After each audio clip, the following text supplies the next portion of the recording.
We've seen so much drama, so much history here made for the footballers of Meath, but what it means is just one place remains in the 2025 All-Ireland football semi-final lineup.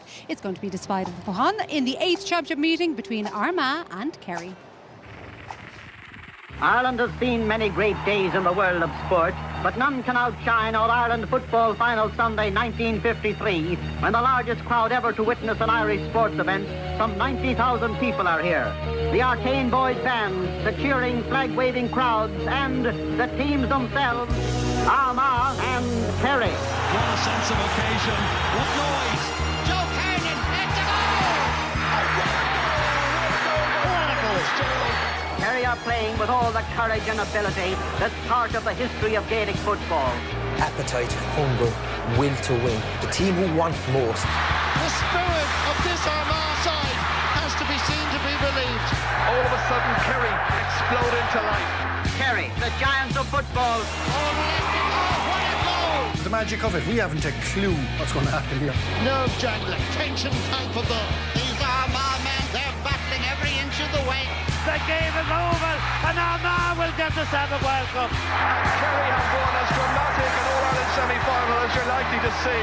Now this is a game of football. It's got to be a battle to the finish. Spread the word nationwide. Armagh, the All-Ireland final. So it's all come down to this. And you would imagine Kerry fans in particular are eager to hear the team news, so let's head now to Dur. Thank you, Joanne. We're going to start with the champions. Armagh goalkeeper Ethan Rafferty has played against Kerry twice as a goalkeeper in 2 National League matches without conceding in either game. Fullback Barry McCambridge, a goal scorer here against Kerry last year, has recovered from a slight knock sustained early in that match against Galway. Wingbacks Ross McQuillan and Charlie Oak Burns illustrate the way in which Armagh have refreshed their forces this year. Both were substitutes in last year's championship. Niall Grimley returned with telling effect in the last match, and today he lines up in midfield with his partner from last July's All-Ireland win, Ben Creeley. Top scorer Rory Grugan, with 22 points so far this year, was rested for the game against Galway. Last time he played here, he got 8 points against Dublin. Number 15, Rian O'Neill, may have returned later than others, but the man of the match against Kerry last year has been making his presence felt. 8 points so far this year in his last 3 matches. One change for Kerry. Mark O'Shea is in today in place of Micheál Burns. Elsewhere, the number 1, as usual, is Shane Ryan from Rathmore. He got his first taste of All-Ireland quarter-final action in the Super 8s back in 2019. Going further back, again, is cornerback Paul Murphy. He first played here in a quarter-final 11 years ago. It was against Galway. Well, because of Kerry's injury list, team captain Gavin White is listed to switch into centre-back today, with Tom O'Sullivan now moving out from his usual left cornerback spot. Those same injuries have hit Kerry hard in the middle third. Joe O'Connor has carried much of the workload, supported today from the outset by Sean O'Brien.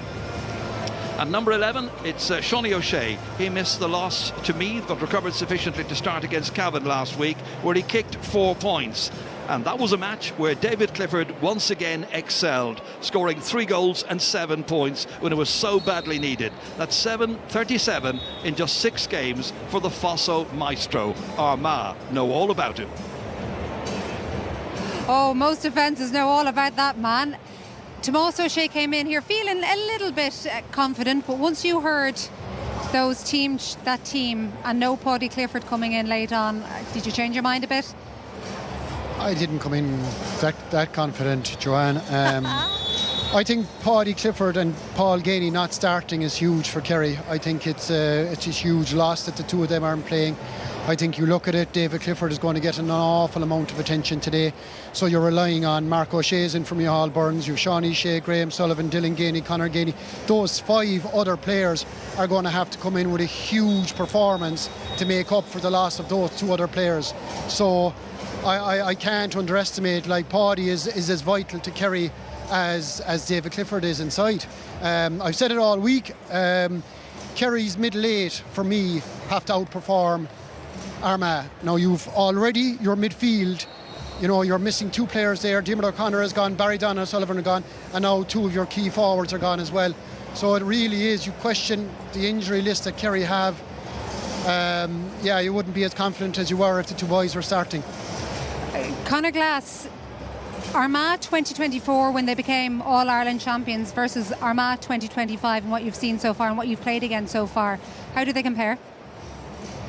To be honest, Joanne, I think they're a complete different team. They've brought in different personnel to their team this year, and different boys are stepping up.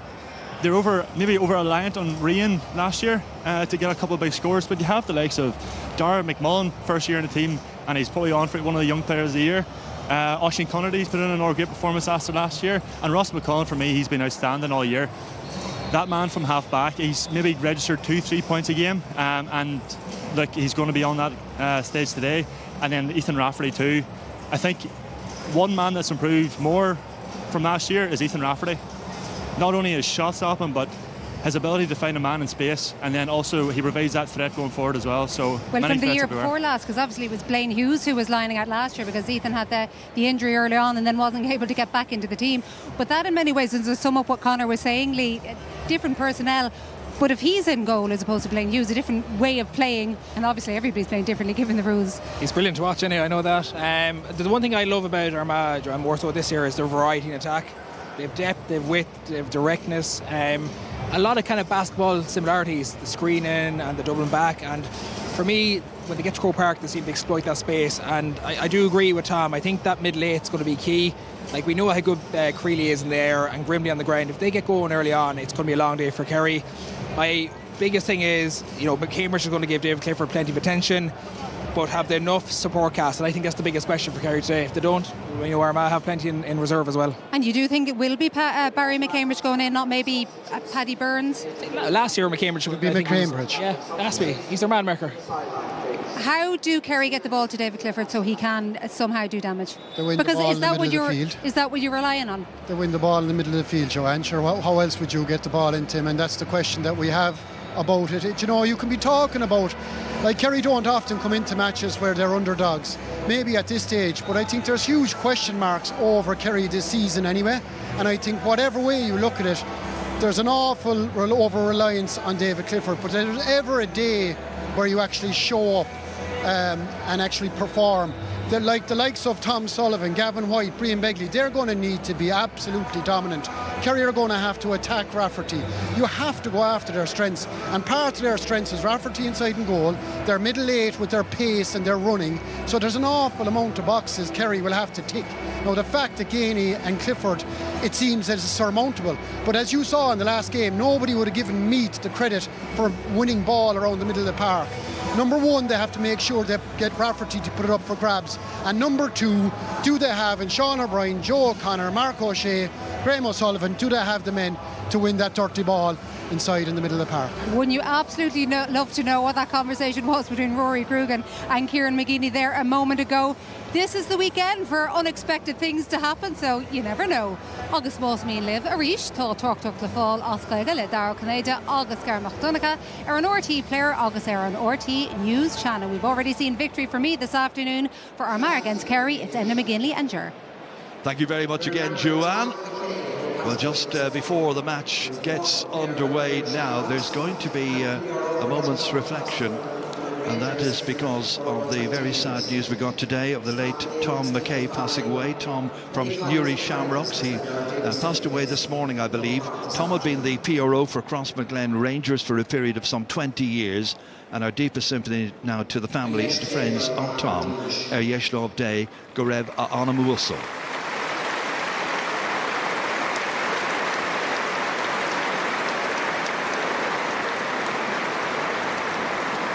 We sing our national anthem before our national games. We celebrate our and the national anthem now is going to be played for us by the St. Joseph's Pipe Band. They were founded in Clondalkin in 1937, and this is the first time they've appeared in Croke Park since the 1940s, led by their pipe major Tim Farrelly. So the national anthem played for us now by St. Joseph's Pipe Band. Our Anavian, our Chassadoy, Eg Peabody, Banakio, Nev Joseph, or Clondalkin.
A packed Croke Park, perfect weather conditions.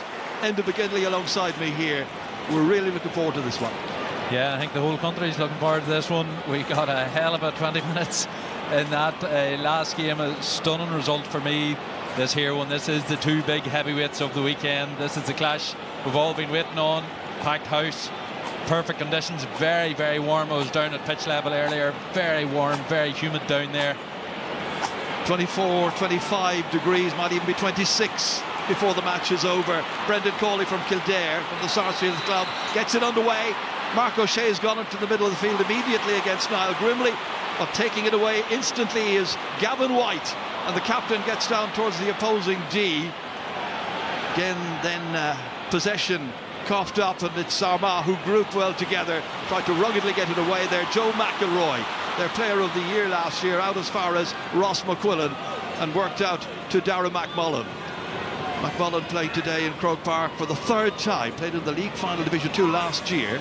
On to Charlie O'Byrne, and the attack now with Ross McQuillan. Armagh in the dark strip, and that first shot there comes from McMullen. Hasn't a goal to his name yet, but that was an opening there for him right at the very beginning of this match, first wide of the game. Yeah, nice pass by Conady. He just decided to pull on it first time, didn't catch it. Shane Ryan into the centre, but it was 1 against 2 that time. Free leave, but the referee decides that the Kerry man was fouled by Tiernan Kelly. So it's got to be a free for the Kingdom, and they take it very quickly and get on about their business. Tom O'Sullivan wearing that number 7 shirt, looking to try and advance here. Supported. Back to O'Sullivan again here. We know what an attacking force he can be. Out to Conor Gainey, only playing in his third championship, Matt Conor Gainey. Down on the ground there where he's once scored 2 goals and 4 points in a minor All-Ireland final. It was 10 years ago against Tipperary, and Jack O'Connor was his manager at the time. Sean O'Shea moving inside, looking to try and get the opening shot on target, and succeeding in that. Good start by Shawnee O'Shea. Yeah, just stepped inside again. The slips Niall Grimley slipped there. The slipping was massive over the course of the weekend so far. I'd be surprised if some of the players didn't sort of review their boot choice, but that's the first slip of today, and I give Sean O'Shea the chance. There was a lot of rain here last night, in particular between 5 and 6 o'clock, and that's taken from that kick out immediately by Dylan Casey, moved on by Graham O'Sullivan initially, nicely down. O'Shea again, he's going to cause problems, early indication. He's going for a 2-pointer here, really fancying it, backing himself, looking very, very confident in his ability, and why not? 3 points already in the match for Shawnee O'Shea. Yeah, brilliant strike from long distance, and there you see the reaction. Well, Kerry have the players who are more than willing to have a go from outside like that, as we've seen quite a few times in this championship. Both these sides playing a 7th championship match here this afternoon. Armagh with 4 wins so far, Kerry with 5. The 1 loss where Kerry were concerned, of course, against Meath. Now it's Oisin Connaughton, young player of the year, super player, wonderful footballer. Nice point by Oisin Connaughton, man of the match in last year's All-Ireland final. A man that has just raised even higher his own bar from last year. His pace is massive, his finishing, his creativity. He is a player that looks to have it all. Armagh pushed up there on the Kerry kick out, so they go to the middle of the field. Taken with a bit of difficulty there by Sean O'Brien, the Beaufort player. Nobody at all picking up Conor Gainey. The marking totally absent. He's able to go forward here, link up his brother Dylan down in the inside forward line as well, alongside David Clifford. Their cousin, of course, Paul Gainey, one of the substitutes today, not able to start.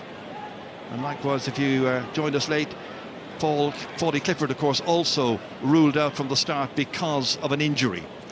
Dylan Casey trying to advance there, but Charlie O'Byrne goes back securely, going down to collect that one under a lot of pressure there from Joe O'Connor.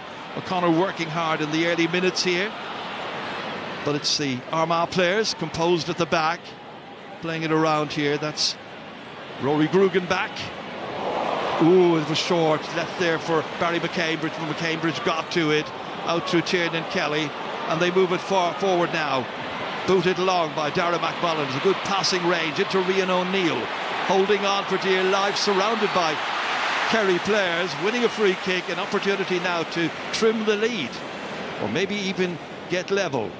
Done really well to win that, immediately beckoning Ethan Rafferty up the pitch. Brian Begla probably got away with a wee arm pull initially in that. Got the second free, and Ethan Rafferty first time today to see if his eye is in. Man who got 7 points in the last game against Galway, and that was 2 weeks ago, so they've had a full 2 weeks to recover from that. Top their group, of course, after 2 matches, having beaten Dublin here 4 weeks ago. They were straight into these quarter-finals. Kerry, meanwhile, have had a game last weekend. Kieran McGeeney, his side, qualified after those 2 games, and he's done a really good job. Now trying to put back-to-back All-Ireland wins together. Not easily done. So Ethan Rafferty, 5th highest scorer this year for Armagh. Their highest scorer being Rory Grugan, and then after that a couple on 16 points. He's on 15 so far. So going for a 2-pointer from outside the 45-metre line. Little or no breeze around. If there is any, it's probably against him. Catches it, but drives it away to the right-hand side, and that's a second wide of the game. Yeah, Armagh will be disappointed with opening.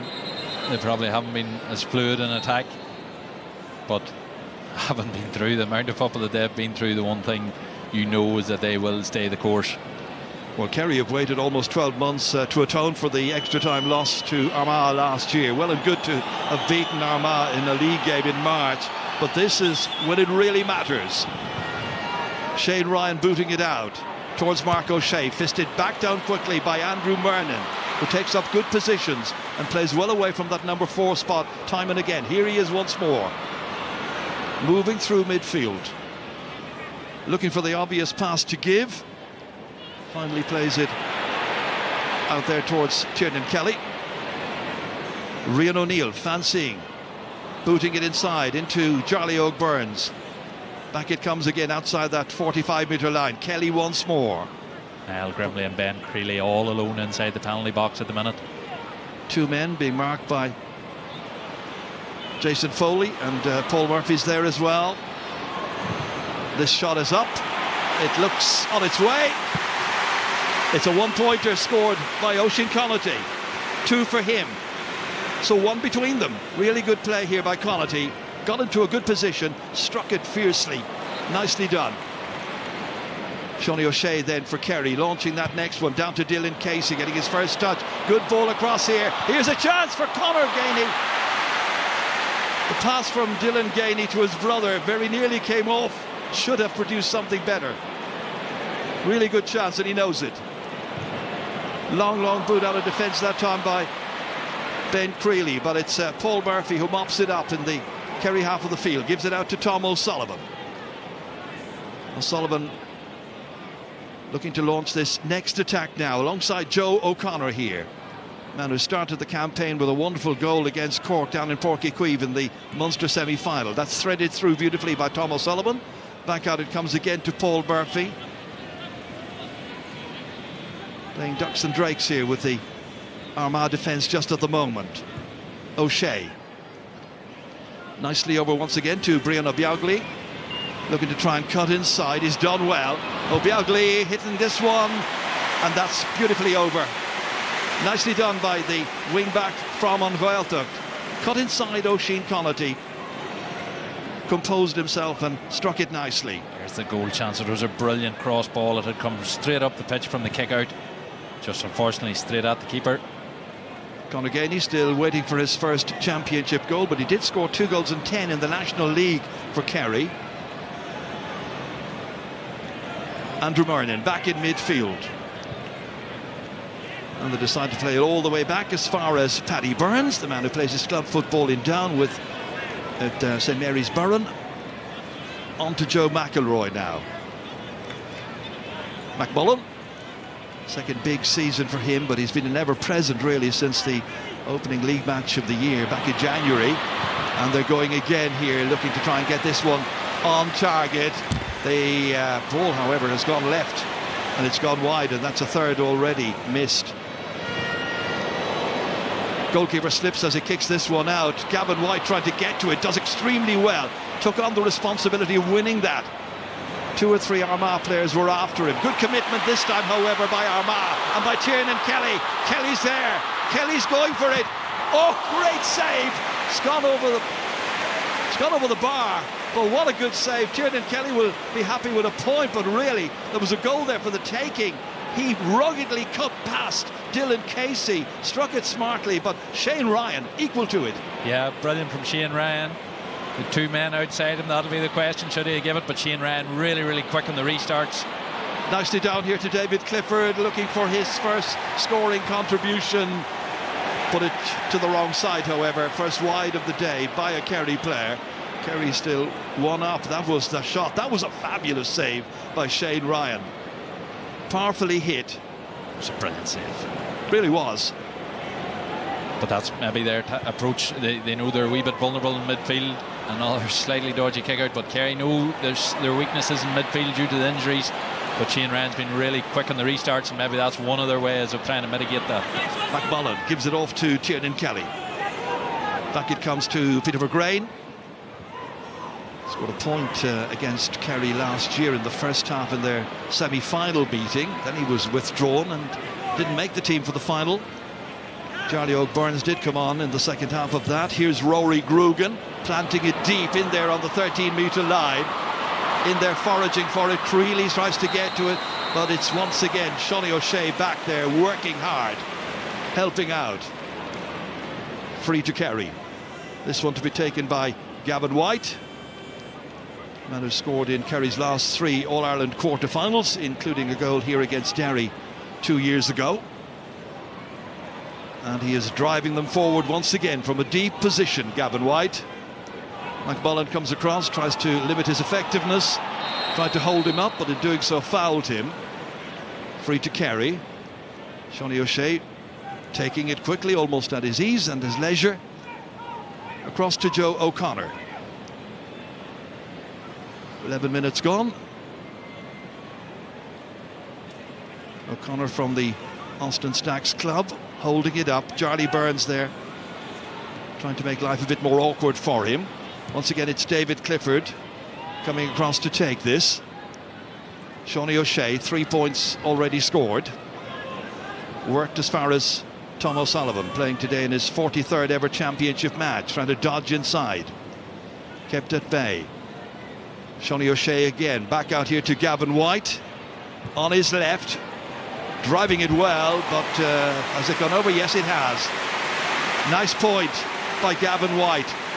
As I say, always makes a scoring contribution in a quarter-final tie. 5-3. Yeah, Kerry will be delighted. They're having a nice range of shooters. Plenty of attention. Poor one by Rafferty there. Plenty of attention on their reliance on David Clifford inside. But that nice spread of scorers will start to make Armagh try to concentrate on other areas. So the pressure back on Ethan Rafferty's goal once again now as Sean O'Brien plays that one in as far as Shawnee O'Shea. And now the turn of Tom O'Sullivan. Seen him played club matches wearing the number 7. Once or twice played for Kerry as a wing-back in the past. This is Graham O'Sullivan. He was corner-back when they last won the All-Ireland a few years ago. That time possession lost. Barry McCambridge takes it, quickly going forward. Slipped ahead, a little bit of indecision there among the 3 Armagh players leading the attack. Niall Grimley eventually looking for support players, has it outside. A little fumble there by Charlie O'Byrne. Back it comes once again. It's Connaughty once more, played back. McGrain further back again. Scoring opportunity, can they take it? Not this time. 4th wide. This time it's the turn of Niall Grimley to miss that. Armagh will be disappointed there. It was a brilliant opening for them, and it was just one fist pass, went to the ground. There was a bit of a fumble, went to the ground, and with that Kerry were able to get back ground, keep enough pressure on to force the wide shot. Bit of a slow start for both of these teams. Down it goes. Clifford trying to reach it that time. Nice little pick up by David Clifford, working hard. Pursued there by Tiernan Kelly, taking it on his right, leaving it up, watching his handiwork, and it gets a white flag. David Clifford's first point of the day. Well, that's a serious score by Clifford. Started off with a flick, but then it was his power as he ran through. Tiernan Kelly was closing in from the back. It was a simple wee shrug of the shoulder. He threw Tiernan Kelly off. Not exactly the easiest task. And then finished it like that. And Graham O'Sullivan has taken that Armagh kick out. It's once again Clifford going down. Referee points towards the Armagh goal at his 16. So it'll be another opportunity for Kerry to stretch their lead. Once again, it was David Clifford. It was just a poor kick out that time by Ethan Rafferty. Hasn't quite settled yet, the Armagh goalkeeper, I think. So one of his kickouts go out over the sideline, and that last one there easily seized on. It's got to be Shawnee O'Shea who will take this, looking to add to the 3 points he's already got. Second highest scorer for Kerry this year in the championship.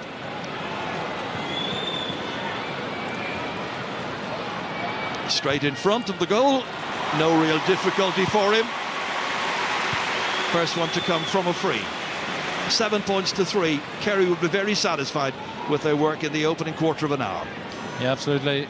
The main thing, they're contesting well at midfield. I suppose that middle third, Tomas was talking about it at the start of the show, that middle third is vital.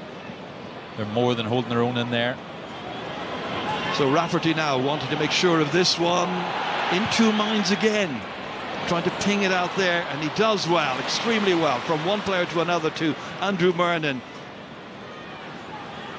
And then gradually moved forward here, once again by the very energetic Andrew Murnan from St. Paul's in Lurgan. Where's number 14, but plays in so many different positions, impacting the game. Charlie O'Byrnes. Where he goes, Dylan Casey's going. Here's Rian O'Neill. Holding it up. Fed inside, and it's Joe McElroy who takes it on this time, challenged by Joe O'Connor. On to Charlie O'Byrnes again, and then Rian O'Neill eyes the target. Looks to be going away on the right-hand side. And they've already had 5 misses. That's a lot in 16 minutes of play. Yeah, so the shape Armagh's playing with when they're attacking is very set over the first couple of ones. Niall Grimley, Ben Creeley always head off inside the penalty box. That time Tiernan Kelly was up there too, outside the arc. They keep Rian O'Neill for the likes of the 2 pointers that he just had. Rick Rugenby's out there too, and then Oisin Connolly, of course, the strike runner. Well, Tiernan Kelly is playing, to all intents and purposes, as an inside forward in this match, not as a number 6. It's a line ball once again here to Armagh. Rory Grugan ready to take it. The language teachers, or languages teacher from St. McCartan's College, I think, in Monaghan. Here he is again. Moving across here, unhindered. Eventually, Sean O'Brien from Beaufort tries to go across to put some pressure on. Oisin Connaughty darting forward, supported here well by Grugan. Checks. Back it comes once again to Charlie O'Byrnes. Joe McElroy now. Turning was Grimley. And Charlie O'Byrnes has a go with this one. And he does extremely well.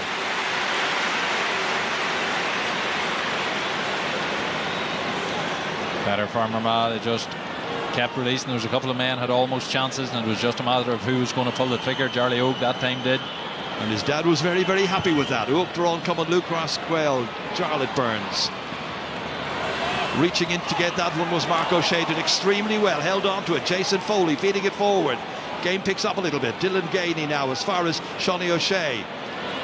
O'Shea moves inside the 40-metre arc, recycles it back as far as Sean O'Brien again. Played against Armagh this year in the National League, was one of 8 scorers on the night in Tralee when Kerry had a victory against the All-Ireland champions. Kerry on their way at that stage to winning the league title. Shawnee O'Shea. Switching it back once again to Brian Obiaglio, player who began his championship career in 2016. In here nicely, Graham O'Sullivan slipping on that ground, which does appear to be quite slippery down there. Once again, it is Brian Obiagli. Support arriving at his leisure there almost. No great pressure immediately on him anyway. Dylan Gainey now. Turn back here to O'Shea once again.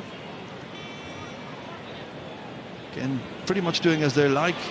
In as far as Clifford. Can he put the finishing touches to this move? But he can, but not with the accuracy that he was looking for. So that's a second wide now by Kerry, leading by 2 in the 19th minute. Ethan Rafferty again goes out to that flank out there. Once again, it's Andrew Murnin making himself available, taking it past a number of Kerry players, switched on as far as Joe McElroy, transferred to Jarly O'Byrne, got that 2-pointer a little while back. Motoring well, unhindered up to that point there. Turning it back to Murnin, who began it all with the take from the restart. Back out to Darragh McMullen. Crowd now in good voice. Huge crowd at Croke Park. Packed capacity for an All-Ireland quarter-final. Great to see. Here's Ross McQuillan. Turned back once again, several players involved. Rian O'Neill in the end, and Rian O'Neill gets that right boot to it, does the needful, gets his first point of the match, and makes it a 1-point game. Yeah, Niall Grimley with the all-important screen there as he laid it off, just the block of the man. It's something referees haven't started to penalise yet, and players are getting very smart to use it, created a lovely window of opportunity, and Rian O'Neill made no mistake. Shane Ryan's restart, easily able to pick out Dylan Casey. Moved into the centre here as far as Graham O'Sullivan. Happy to be playing in the middle third. That's booted down by Dylan Gainey down here to David Clifford. Took it well. Man who's marking him is Barry McCambridge, his usual marker when the teams meet. That was touched by an Armagh player last, so the pressure will be on their goal area once again. Murnin back down there working hard. Running repairs being carried out by Clifford. Shawnee O'Shea restarts from the sideline. Paul Murphy now, player has played in 5 All-Ireland finals, very, very experienced man. When he was playing in his first All-Ireland quarter-final back in 2014, he had Shane Enright and Mark O'Shea as his colleagues in the full back line. Change times. Shawnee O'Shea up against Jarly O'Byrne, moved back again here, back to Conor Gainey, darting inside, looking to get this shot away on his right, and that one has gone wide. So that's a couple of efforts that he's had. It's a third wide by Kerry. Stays 7-6.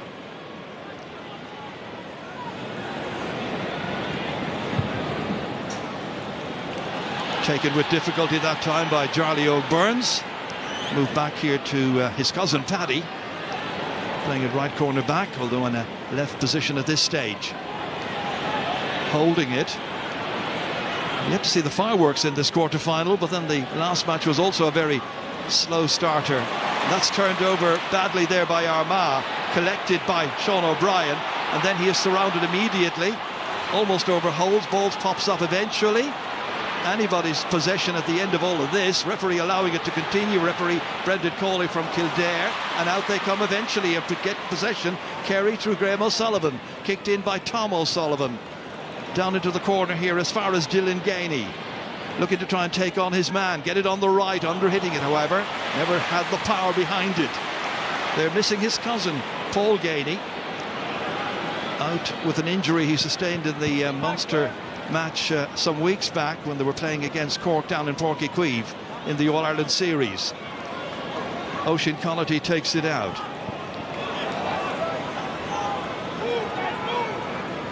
Just holding it and waiting, then spotting a free man up ahead of him here. That was Ross McQuillan, trying to take it around Paul Murphy. That's never easily done. Murphy was fouling him. Free to be taken by Rian O'Neill while Murphy's arguing about it. On they go quickly, up there as far as Niall Grimley, holding, bringing it outside the 40-metre arc, back towards Rian O'Neill, but anticipating that was the Kerry defender. I think it was Jason Foley who got there, and Paul Murphy switches it back once again. Great defending by Foley that time.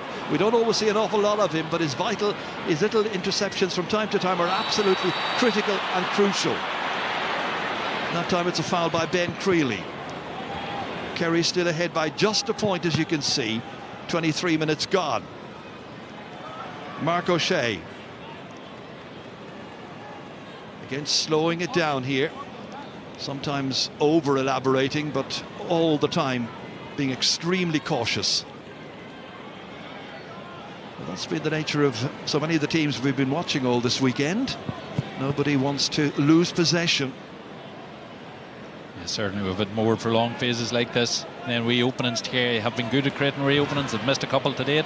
And that's Shawnee O'Shea. He's not going to miss one if he's given a chance like that. And he's now on 5 points, the game's top scorer. And there's a change coming up for Kerry. Tom O'Sullivan, is it?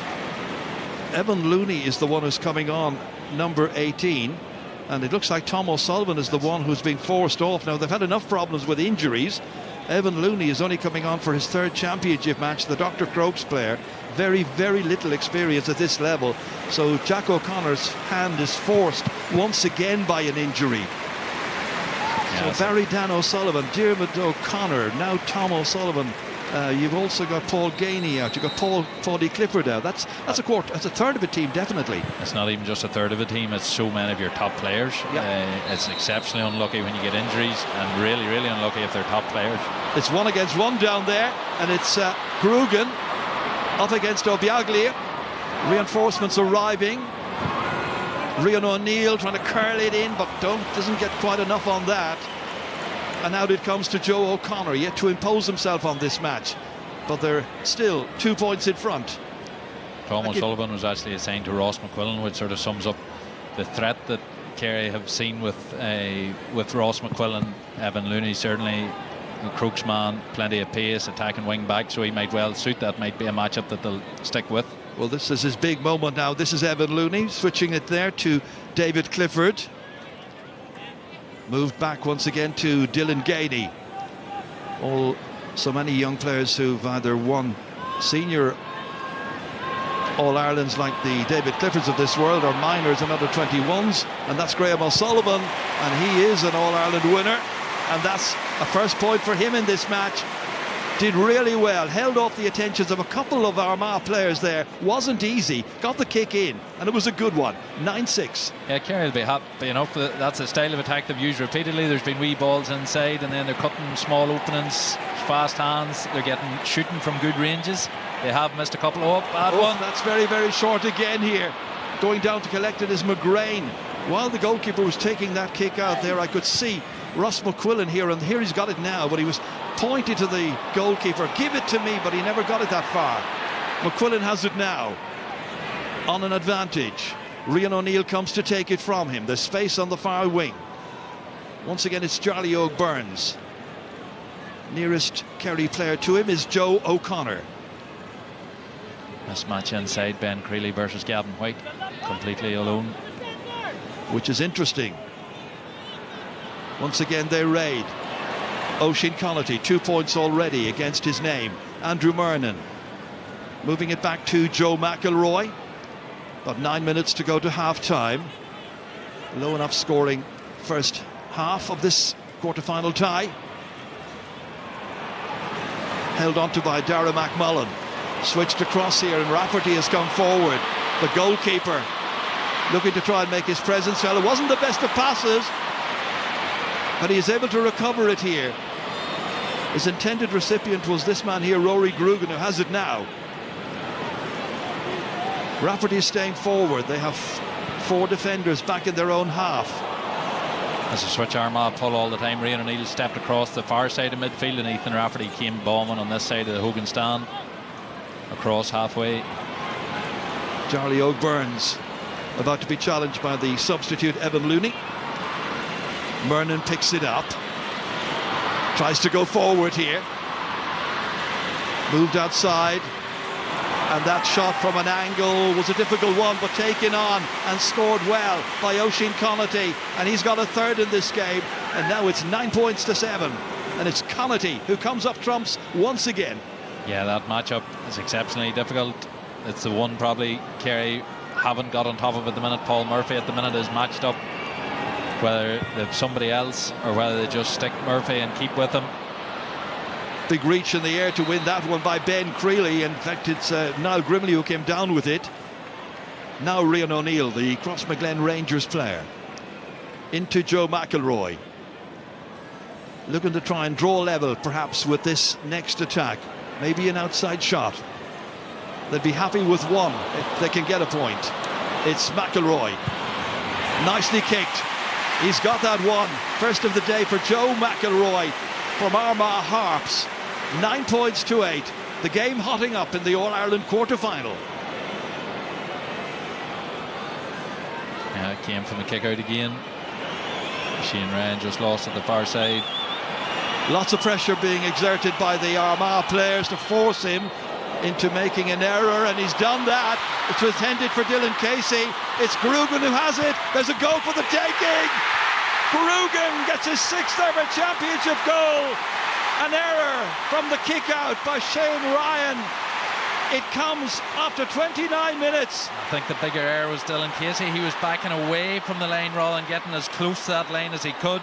That allowed Tiernan Kelly in front of him, and from there it was fast forward to the net. At the other end it is Shawty O'Shea trying to get Kerry their next score, and he's succeeding in doing that. A 6th of the match for Shawty O'Shea. Good reply immediately. So one between them again, except now it's Armagh, one in front. Good response by Kerry. But Armagh have been living on the edge. They'd one almost in over the line. Some of the Ethan Rafferty's ones at the arc, the short ones to the arc, are just about clearing it.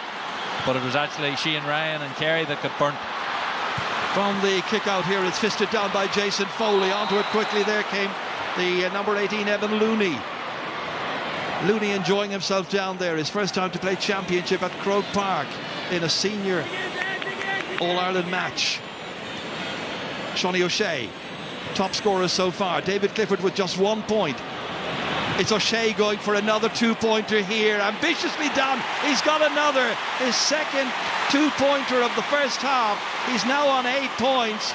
Great contribution by the Kenmare Shamrocks man, who makes it 1-8 to 12 points. And now it's Kerry who leads by a point. Goal wiped out in 2 minutes. Fast restart. Got the point at the other end, and there's the 2-pointer. Great kick out this time to Niall Grimley. Switch back here as far as Darragh McMullen moved ahead to Rian O'Neill. The lead changing hands time and again now. That was again good work by Jason Foley to get it out as far as Murphy, and his pocket is picked, or it's Bagley whose pocket was picked that time. Back it comes, and Gavin White able to steer it out to the right hand side to Joe O'Connor. Able to move forward now here. Here's David Clifford.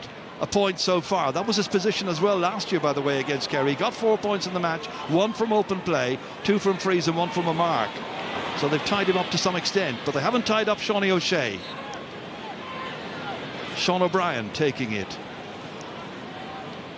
All the way back once again. Armagh didn't punish it that time, but it's something they've done really well. Forwards tackling, overturning defenders. We've seen it in the Meath game, that massive turnover that got their second goal. So forwards being able to tackle, and defenders not having the spare man of the keeper. We haven't seen it as much as expected this year, but certainly this weekend it's been prevalent. 50-50 possession so far. That comes back here once again towards Dylan Gainey. Would love to score. He might just do so here. Steering that one over brilliantly. On his left in his 10th championship match. Great score. So it's 1-8 to 13 points. Kerry by 2. Close to half time, about 3, nearly 4 minutes away. Ethan Rafferty once again with this kick out again, going right down through the centre, hoping for the best. Murnan fisting it on, and the referee saw a foul there, so it's got to be a free in, indicting Kerry.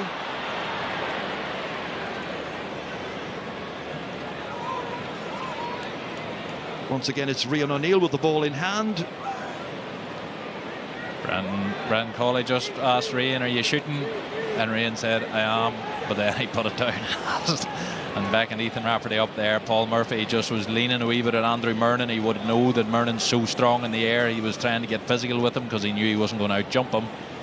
Brendan Cawley called it as a free.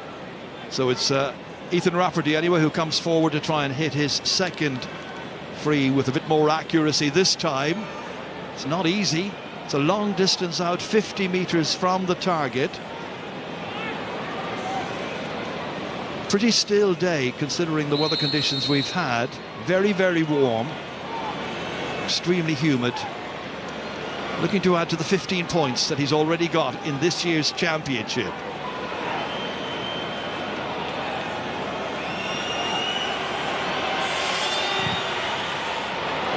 Again, it's gone away to the left, but it's gone over this time. And he's got a two-pointer. Nicely done, 110 to 13 points. The teams are level for the first time. Yeah, fantastic strike by Ethan Rafferty. Just superb skill, so valuable in the modern game. Paul Murphy gets to that one. They had difficulty with the last one they took, and of course it resulted in an Armagh goal. This time pressure on by Rian O'Neill, but a Kerry get away with that, and Joe O'Connor is able to solo downfield. Switched away quickly by Dylan Gainey. Over to Jason Foley. Moves smartly on here as far as Sean O'Brien. Gainey once again to collect it here. Dylan Gainey, younger of the two Gainey brothers. Gavin White taking it up. Kerry will be quite pleased with the way they have performed in the first half. Good response by Armagh. That goal was very important after, 29 minutes. Gainey, he's already scored one, feeling hot, having a go, but the umpire this time going across and waving it wide, and that is Kerry's fourth wide of the game. Jack O'Connor managed a winning All-Ireland team on 4 occasions. Winning back-to-back is not easy. That's what Kieran McGeeney and Armagh are trying to do. It's what Jack O'Connor and Kerry have not managed in his time as manager. It's a stunning kick out by Ethan Rafferty. Got Mernon right on the wing, about a metre target from 50-60 metres away. Rory Grugan, man who got that important goal. On it goes to Dara McMullen. Back to O'Neill again. They now realise they're just about 50 seconds until we will be hearing the hooter going here. Teams level. Onto it comes Peter McGrain. Much more involved this year. It's played further out the field other than a right or left corner back. Here's Andrew Mernon. Turn back here towards Joe McElroy. Now will Armagh be the ones who will get the final scoring opportunity of this first half and take a lead with them into the half-time break. There's been a real impact of the hooter, these sort of intriguing, we shall use that famous word again, plays where nearly both teams recognise this is now the final phase of the game, and there's a real value put on a team being able to eke out a score through controlled play and time it, that they score on or after the hooter. And equally for the opposition, it's a great win to stop them doing just that. So there's a real edginess to each of these final phases. Armagh's now springing the trap. With McElroy on his left, having a go, and he's put it over the bar, and he's got a point. It's a second point for Joe McElroy, and so it is Armagh who will take the lead in with them at half-time. Just a point ahead, but two very evenly matched teams so far. McElroy cracking it with his left, and the 30-year-old gives his team the edge after 35 minutes of football. Only goal of the game was scored by Rory Grugan. It came as a result of a problem with Kerry on their restart from Shane Ryan out towards Dylan Casey, intercepted by Grugan, and he did the rest. A lot for the managers to discuss at half-time. The destination of the semi-final place very much in doubt still. Armagh 111, Kerry 13 points.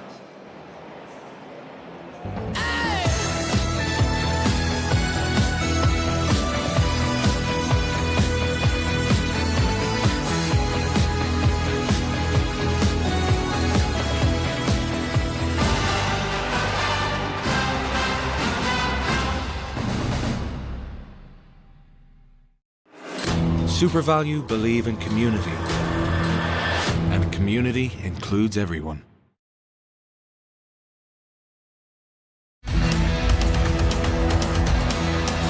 Take the edge off the mark. Dublin have beaten Limerick, one of the stories of the year. Look at the scenes. Look at the joy. Can you believe this? Goal chance. Buried. He's going to pull the trigger.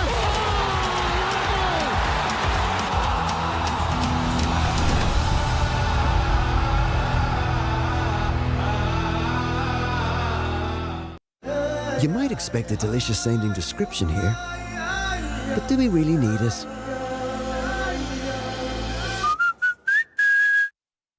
It's the final weekend of the Harvey Norman Big Sale and your last chance for deals on big screen TVs. Experience exceptional clarity with the 55-inch LG C4 OLED TV and get a €150 Harvey Norman gift card for $1149.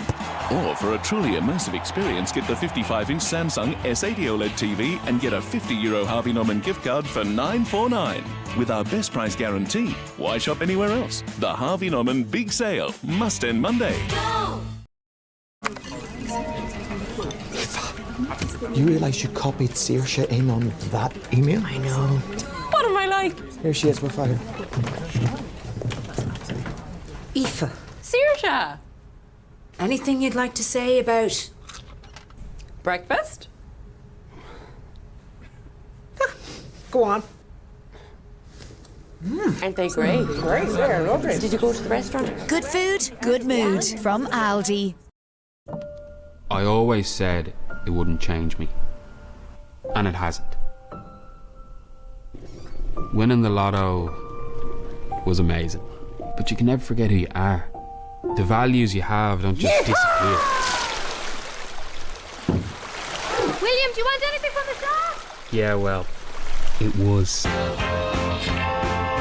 The National Lottery. It could be you.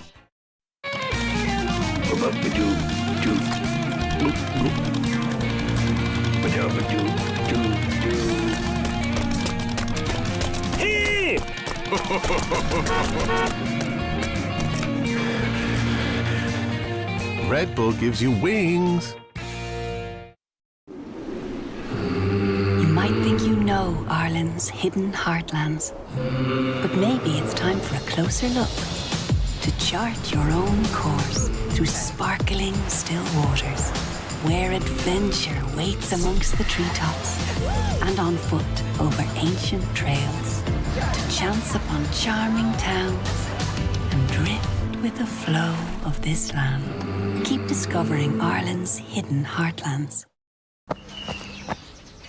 All right, team, we've got less than 4 minutes before she gets her car insurance quotes. Brendan, you're up for the web chat if she wants assistance. I wonder what kind of car she's going to get. Focus, Brendan, focus. Brent, it's for you. On it. RedClick, insurance that just clicks. Save an average of €245 when you quote online. AIB, proud sponsors of the All-Ireland Senior Football Championship.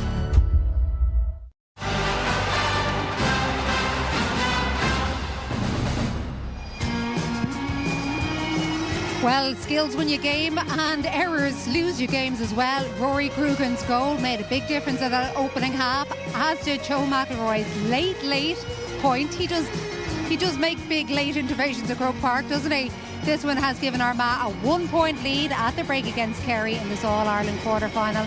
A long way to go though yet, Lee Keegan, as we look at a lot of the stats are quite similar as well. Yeah, it's been a fascinating first half, Joanne. It seems to be a battle of the kickouts. Possession's been key, and yeah, a bit more of a free-flowing first half than the first game. The Crugan goal, did it nearly come against the run of play, Conor? It sure did, because Kerry were actually doing really well off their own kick-out.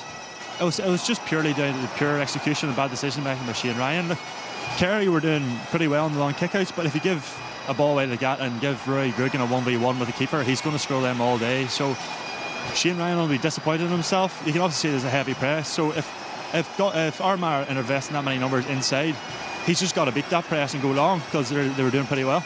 Are we blaming Ryan? It was a terrible entirely? goal to give away. Terrible goal. Terrible timing too, because Kerry were going pretty well, and I know Kerry reacted really well after the goal, but that's cynical, and you can't afford it at this level. But they were doing so well and working so hard. They basically gifted them a goal there and no need whatsoever to do it, so they'll be disappointed with that. And I know you found that frustrating, because you obviously were concerned about the Kerry midfield, but you did feel that actually they were getting on top at times, especially from the kickouts in that Yeah, don't area. get me wrong, Armagh are after banging 1-4 from kickouts, but Kerry are also after scoring 5 points from kickouts, Joanne, and they're competing in the middle of the park. Anything long that's going, they have kicked 5 points off Rafferty's kickouts alone. So they are doing well in the middle of the park. They're tackling really hard. They have turned Tyrone over tackle-wise, they're all the same scored 5 times from that. But I suppose Sean Shea has been outstanding. David Clifford has pointed out So they're going to have to come strong in the second half with the same. Conor, why did Rafferty go short so often in that first half? Ethan Rafferty has a lot of things in his locker, like he can go short, medium and long. So what my take on it was, he was trying to invest Kerry's number in to put a higher squeeze on. They got a couple of hands on the ball at the start, but as soon as Kerry started inviting the numbers in, pushing more people inside, that's the time to go long. And Ethan Rafferty's 2-point free kick came off going long straight down the middle because Kerry had invested so many people into the press. We talked an awful lot about the fact that Paudie Clifford wasn't starting. How were Armagh going to stop David Clifford? And yet it was another man who stood up there, as he has so many times in the past. Why do we doubt him? Sean O'Shea, yeah. It's the question I had about him before the game is, has he got that attacking instinct again? And today he has just been absolutely awesome. Armagh, to fair to him, they haven't put a man marker on him, so he has got the space to do damage. But I love this little play here, 1-2 with Clifford, and Armagh sit back off him. They allow him to shoot. Sean O'Shea takes out at ease and pops over a 2-pointer, and that was kind of setting the tone early for Sean O'Shea. What I love about this score, Graham O'Sullivan has been brilliant in the first half. He's taken this little pockets of space at the centre and he's popping it back to a runner, and he gives that back to Sean O'Shea over the bar again. And again, Kerry going down the centre, and I love about this, Sean O'Shea puts the head down, goes around them, he half senses goal chance, but he takes his point again. And that's been the story so far the first half. Like 7 points can't be sniffed at, and he's just been brilliant. He's really taken on the leadership role. I think only for Sean O'Shea, Joanne, the big thing was Paudie Clifford and Paul Ganey weren't starting. Now they're after getting to half-time, they're after missing a goal chance, they're doing well. They're in a very, very good position because they have the two boys to come on. Don't get me wrong, I think Armagh have a strong bench to come in as well, but Kerry are in a very good position at half-time and could do it. It all will boil down to possession around the middle of the park, basically. Yeah, it is, as Enda McGinley said, going to be intriguing, but these days that is a good thing. The crowd are buzzing here. Over 70,500 have come here to watch this doubleheader, which of course included Meath's victory a little bit earlier on. But it's this game we're concentrating on. It is so close. The second half of Armagh and Kerry is up next.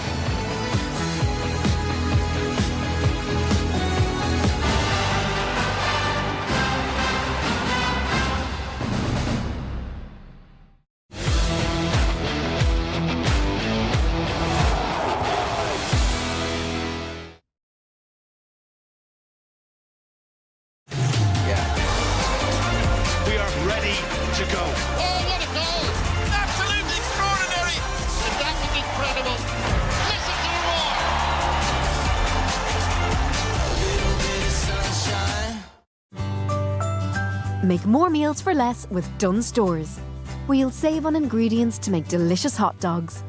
That's Irish pork sausages, cooked in a pan before serving in warm toasted buns, with your favourite toppings, all from the Dunnes Stores range. Perfect for the whole family. Plus, you can save at the till with a 5 off 25 grocery voucher.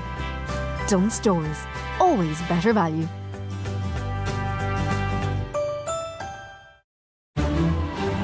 Huge bubbles are inflating all over New York City. Sources are linking this phenomenon to the new colossal bubble mascara. That's right, Jade. The combination of these two elements inflates 100% of lashes, causing the buildable bubbled volume we're seeing. New colossal bubble mascara from Maybelline, New York. Hey, Damson. Have a good drive today. Have fun driving, Damson.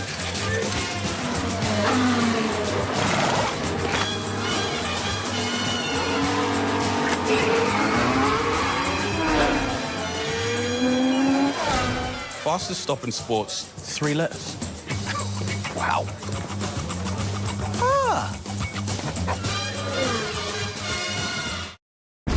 What you're looking at is the most powerful being on planet Earth. I will not accept that. Gotta get back to the fray. Superman in cinemas July 11. I was in pain with my right hip going to different countries on a flight. With the pain I was in, wasn't really an option for me. I googled hospitals in Belfast and Kingsbridge came up. Republic of Ireland residents can get rapid access to cross-border surgeries at Kingsbridge private hospitals in Belfast and Derry, with medical costs reimbursed by the HSE. Find out more at kingsbridgeprivatehospital.com/cross-border. Kingsbridge, your fast track to 5-star care.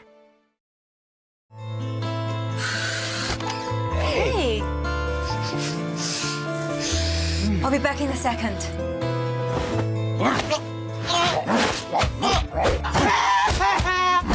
Oh, you love them. Be sweeter than the sweetest with the new Lynx Fine Fragrance Collection.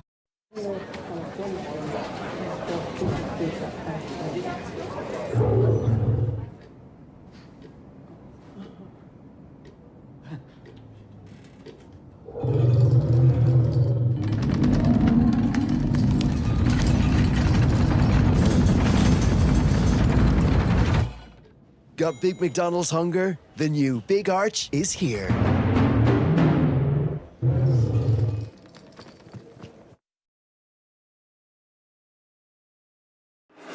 SuperValue believe in community. And community includes everyone.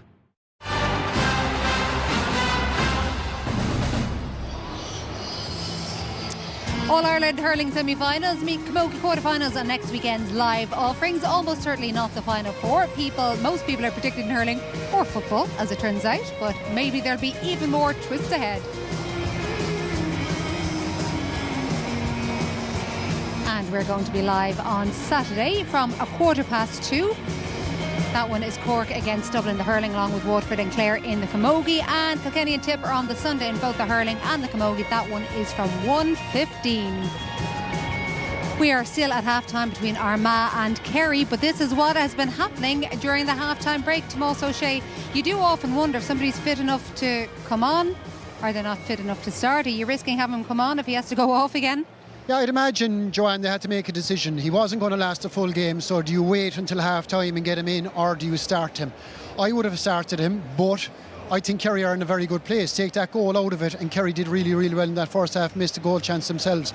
The key thing for Kerry now is, yes, you'll have Paddy coming in and you'll have a huge impact off him coming off the bench, but it's that third quarter where Armagh will drive on and try to make fitness count.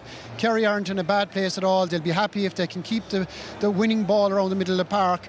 David will probably need to spark on a little bit more, and if Paddy can have an influence, and if you have Paul Ganey coming in, then that bench is there. But Armagh they don't have Stephen Campbell, but they do have a strong bench to come in themselves, so it's going to be a fascinating second half. The big question, I would say, can Kerry stay with them fitness-wise, pace-wise and competitiveness in the second half?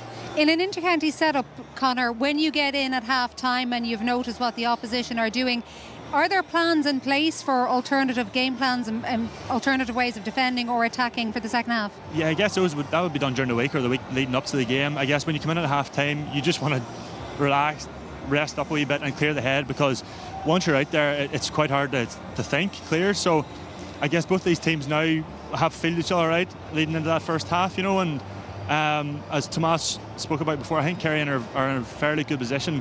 Armagh probably played the better football in the first half and then leading out to 1 point sort of margin in the first half, but Kerry will come out no doubt in the second half and put in a good performance. Did you think Armagh played the better football in the first half? I thought Kerry worked harder. I thought defensively they're doing really well. They're cutting off those 2-point efforts. My worry is how much energy they're expanding trying to stop Armagh. Like you're on about bench impact, but I'm looking at the likes of Jason Duffy, Conor Turbot, Pace, Aidan Forkin, their captain last year. There is quality to come off the bench. And the big question is, I do agree with you, Tom, is that Armagh brings such a high octane pace to the game, and that middle third now is going to be bigger than ever, and if Armagh get enough ball, they'll overrun Kerry, I think, late on. But they can be got at the back. That's the one thing that Kerry will hang on to. The scores they've conceded in the first half, Armagh, they can't be happy with it. They were opened up for a goal chance that should have been taken. It wasn't. So that's the one thing. If Kerry can win enough, they will create it. Can they take the chances is the big question. They've been beaten twice. Armagh have been beaten twice. They're not. Everybody's saying that Armagh are the top team in the country. I don't know. But Tom, I'd agree with you, because Armagh, take the Dublin game. Dublin had 30 shots, couldn't score. They're allowing Kerry to shoot around the 2-point arc, and Sean O'Shea's made hay in the first half as a result. So. Well, I see Kerry coming out here, but Conor Glass has played against all the teams in the country. Are Armagh the top team in the country from that you've played against? Absolutely. I think the energy that those boys create, they're big, competitive, they have the momentum, they have the confidence from last year, and once that goes down the line, the composure, they've played with each other for 12 months, 13 months, and these big games. So they have been the best team this year, and no doubt they'll carry it into the second half. They're still number one until they're beaten. So. They are number one until they've beaten. They only have those 2 All-Irelands, of course, back in 2002 and 2024. They're looking to do this elusive back-to-back. The difference, having Paudie Clifford come on, and does that change the way Sean O'Shea plays? I hope not. I hope from a Kerry point of view it doesn't, but it definitely adds something for David in particular. We all know Paudie's connection with his brother David and the ball he wants to give inside him.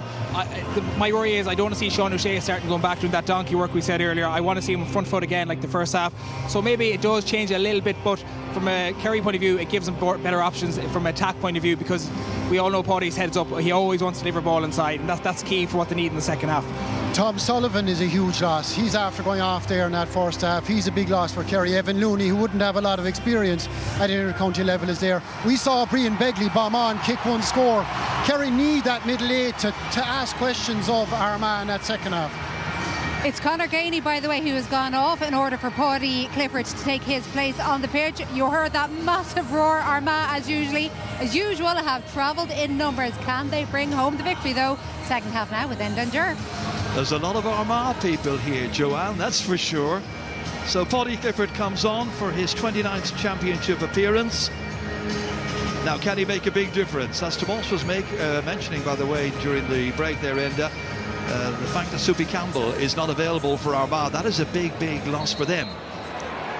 That's massive. He's the person that just lifts Armagh, signals sort of a push for home among both the players and the supporters. I'm surprised Paudie Clifford's actually in. I thought maybe they'd use it to do it a wee bit later on and lift the team, but from the start. We just missed something there. The goalkeeper was not on the field when the match restarted, and Rafferty has just come back out now and sauntered back in towards his goal area. Never seen that before. We're seeing McMullen come and get another point here for Armagh. First of the day for him, so their lead pushes out to 2. Again, Oisin Connery, key in that move, released him. He came in, he was probably second guessing in terms of going for a goal, took a simple option. Well, Ethan Rafferty is back in now anyway. Fortunate to get away with that. Fortunate that Armagh won that throw-in. Line ball to Kerry, taken quickly in as far as Gavin White. Straight away it's Paudie Clifford calling for it, wanting to make an impact, impose himself on the game, direct operations now as he usually does. Out as far as Joe O'Connor. They've got work to do. O'Connor coming in here. Oh, over the crossbar. Hit the crossbar as well, but it's a point for Joe O'Connor. It's one back. So as you were at half-time, a 1-point difference. Yeah, Joe O'Connor's been massive for Kerry all year. He was quite quiet by his standard that he set for himself all year, but there he started this half certainly with a bit of more intent.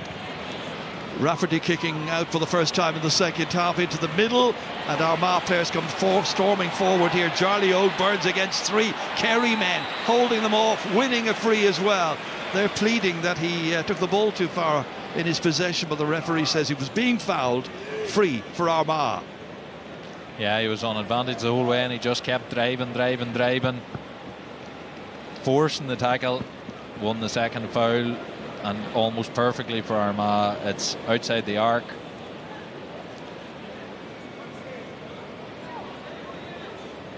Concern for Kieran McGeeney. And the other Kieran's down there as well. Kieran Donaghy, the Kerry man, who of course played against Armagh back in 2006 to telling effect in that year's quarter-final. Charlie Oak's going to have to come off as a blood sub here. What a great season he has had, from being a peripheral player largely last year, coming in to do the bits and pieces, but then this year ever present and really has been marvellously efficient. But absolutely, but it was all about what Armagh had done last year. The sheer depth of their squad is because they've had so many senior players who were solid first 15 players, and then they were down onto the bench, but they all stayed the course and stayed with it, and that has given them such depth. We've seen Ethan Rafferty drop to the bench last year. He's back in and he's so crucial this year. Ross McQuillan, Charlie O'Burns. That sort of depth cannot be created unless players stay the course, and he's one of them, and he's getting his due reward this year. So he needs to get patched up. Meanwhile, Jason Duffy from Cullyhanna comes on. It's got to be a free kick. It'll be taken by Rian O'Neill. So a point the margin at this stage. Early minutes in the second half. Light breeze behind him. Referee wants the Kerry player nearest to him to drift back. That's Dylan Casey. So O'Neill, who got 1 point in the first half from open play, appreciating that every opportunity in a tight match like this has to be availed of. Catches it smartly, catches it well, directs it between the uprights and gets a second point of the game. With Armagh, it's like, which club are you selecting from the golf bag? If it's inside the 45, Rian O'Neill took it, yet we've seen one in the first half that was about 5-6 metres outside the 45 and Rian called Ethan up.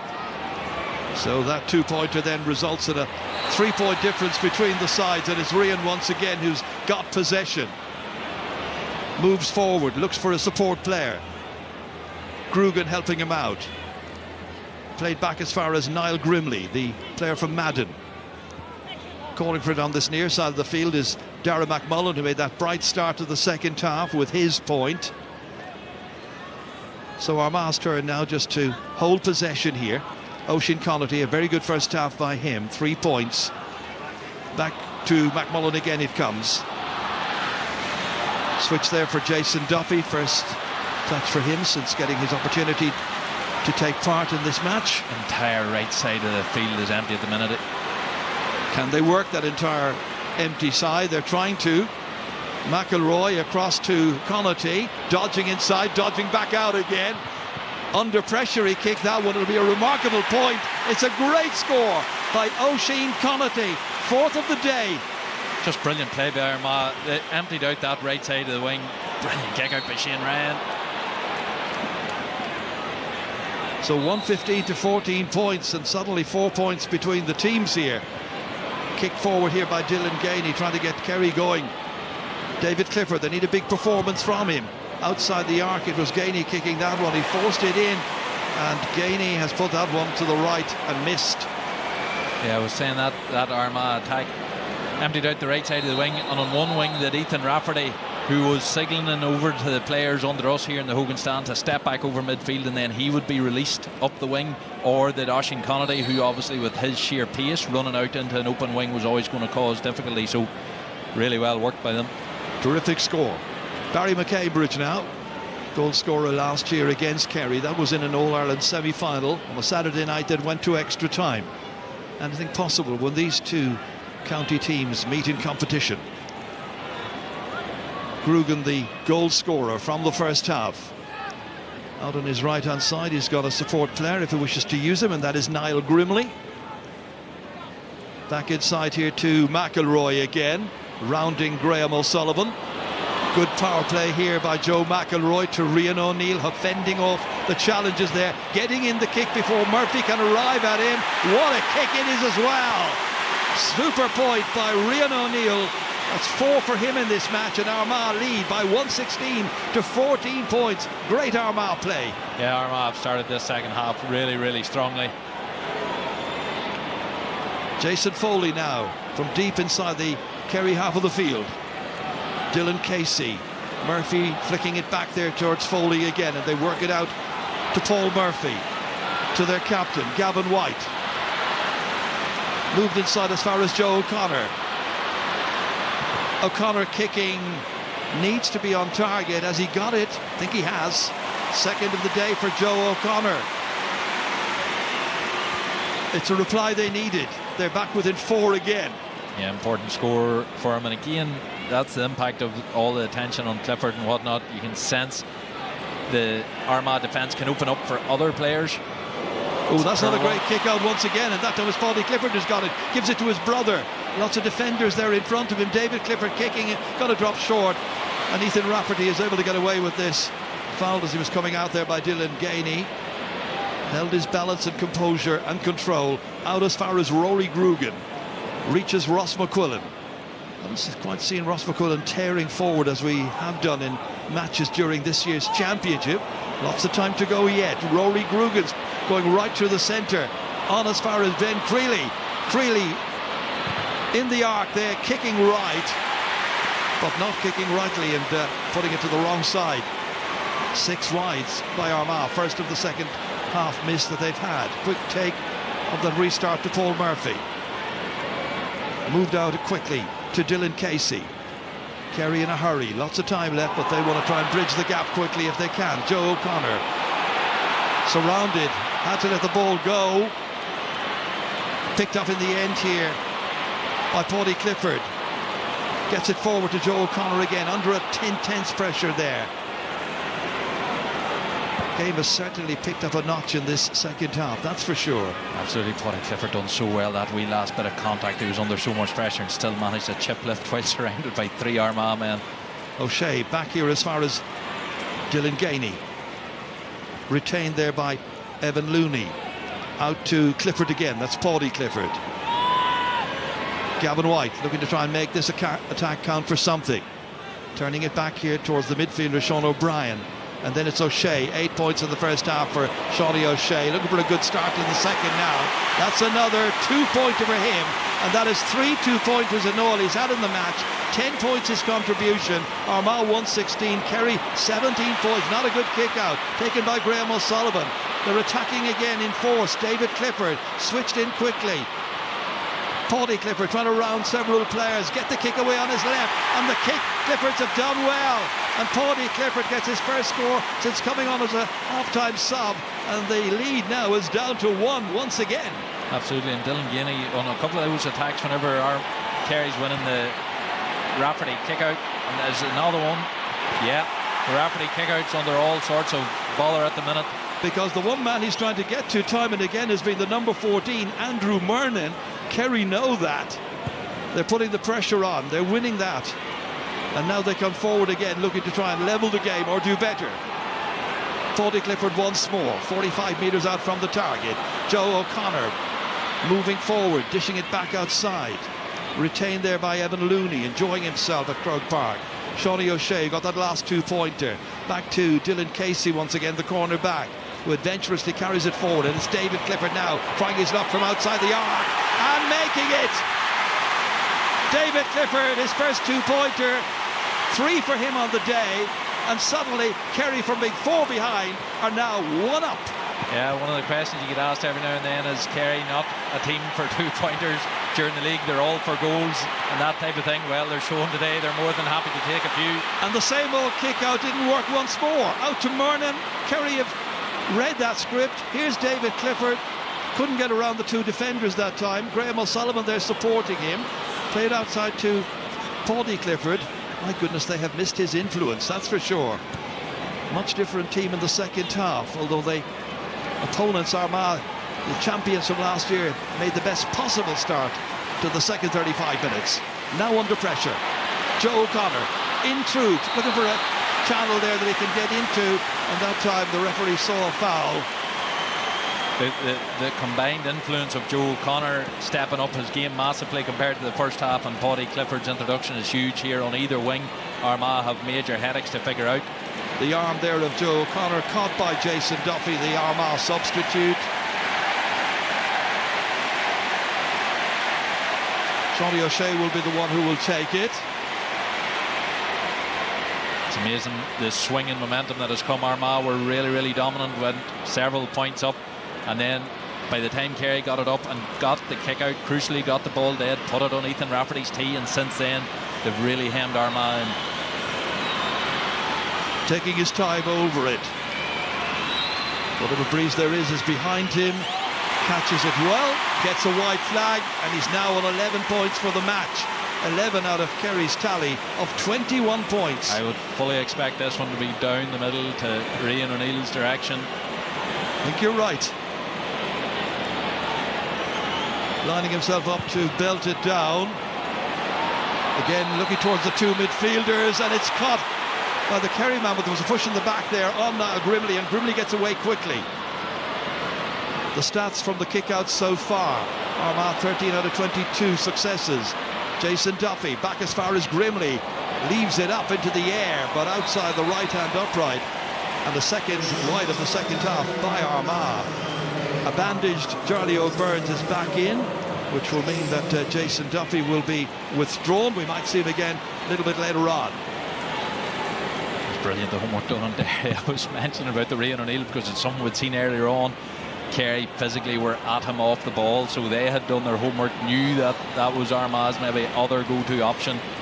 Armagh have a load of players that they could bring on here that could certainly affect the game, that's for sure.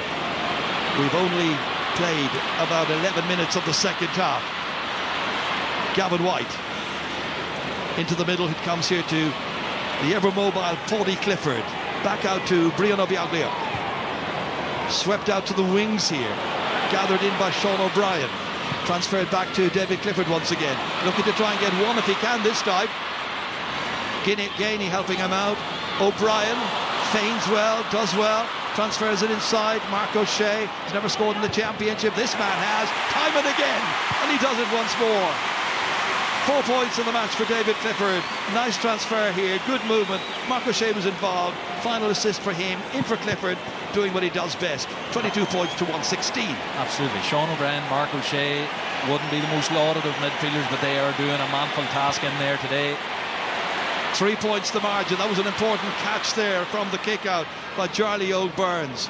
Well, we were saying at half-time the match really hadn't caught fire just yet, but my goodness, it's gone up several notches since then. Armagh with a better start of the second half, but a great response by Kerry. Loads of time left, thankfully. Connaughty advancing, menacing. Turned back by Grimley. Switch back to the bandaged Charlie O'Burns, and then it's Rian O'Neill's turn. Moved around. Joe McElroy against Joe O'Connor.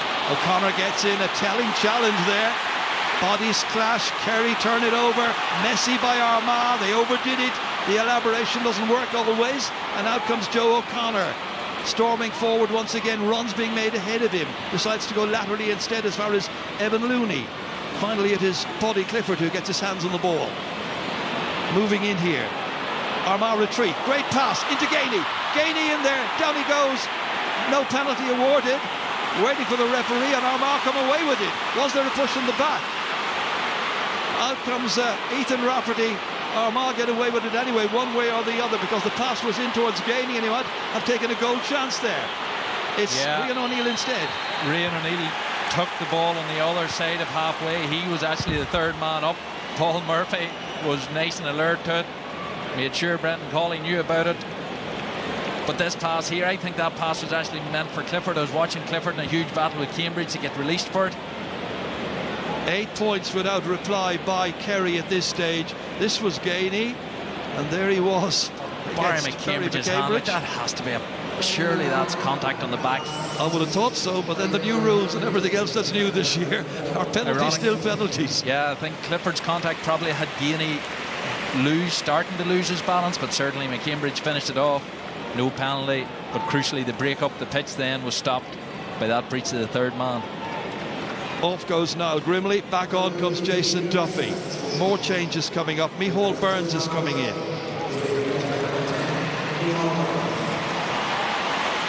And the player Micheál Burns is going to replace is going to be Mark O'Shea.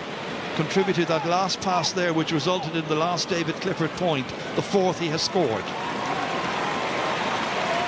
Free to Kerry in the middle of the park to be taken by Paul Murphy.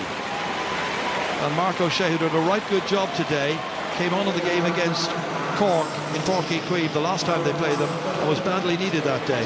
Another change here, and on comes Conor Turbett. And the player being replaced is the number 5, Ross McQuillan, who didn't have his usual very, very high energy and aggressive game.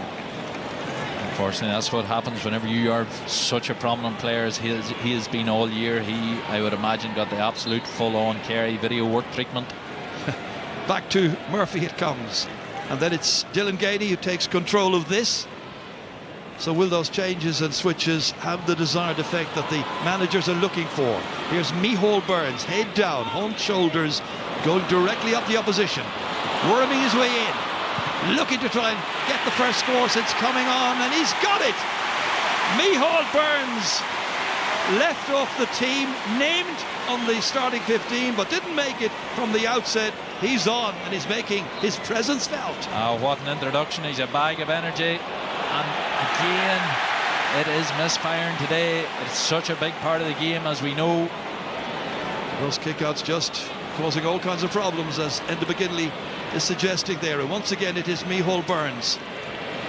man who had left the Kerry panel last year because it looked like he wasn't going to get very much game time. But he's been called back in by Jack O'Connor and the selectors, and he's been well used now.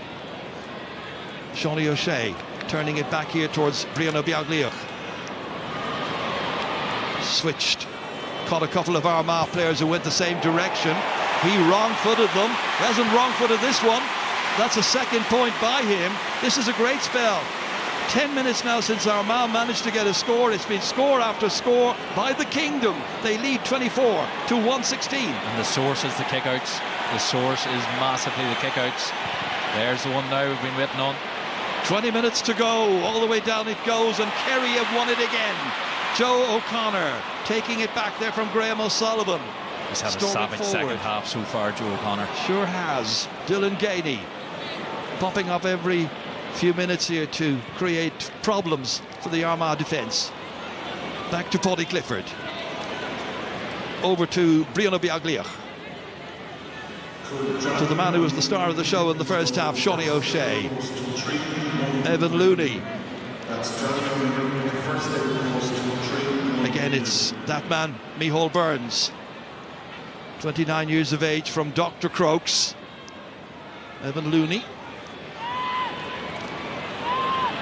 Kerry's turn now to be somewhat ponderous and careful at the same time, hoping that their patience will work out and Gavin White will have the space to get a kick away, which he does splendidly. One in each half now for Gavin White. Kerry have got the last 11 points of the game. Remarkable stuff. Unbelievable, going for short this time. Oh dear goodness, what's happened to Armagh? Their restarts. Micheál Burns. They're being gobbled up by Kerry time and again. It's Paddy Clifford this time, under pressure, fists it over. That's another one. Paddy Clifford's second. There's only one team in the game at this stage, and it's the men from the southwest in the green and the gold. It's amazing the strength, the perceived strength of Armagh coming into this game over Kerry due to Kerry's injury issues with midfield. Kerry have a old saying, hammer the hammer. Well, Kerry are doing just that on Armagh's kick out at the minute. It's a 7-point difference. Armagh need to get motoring.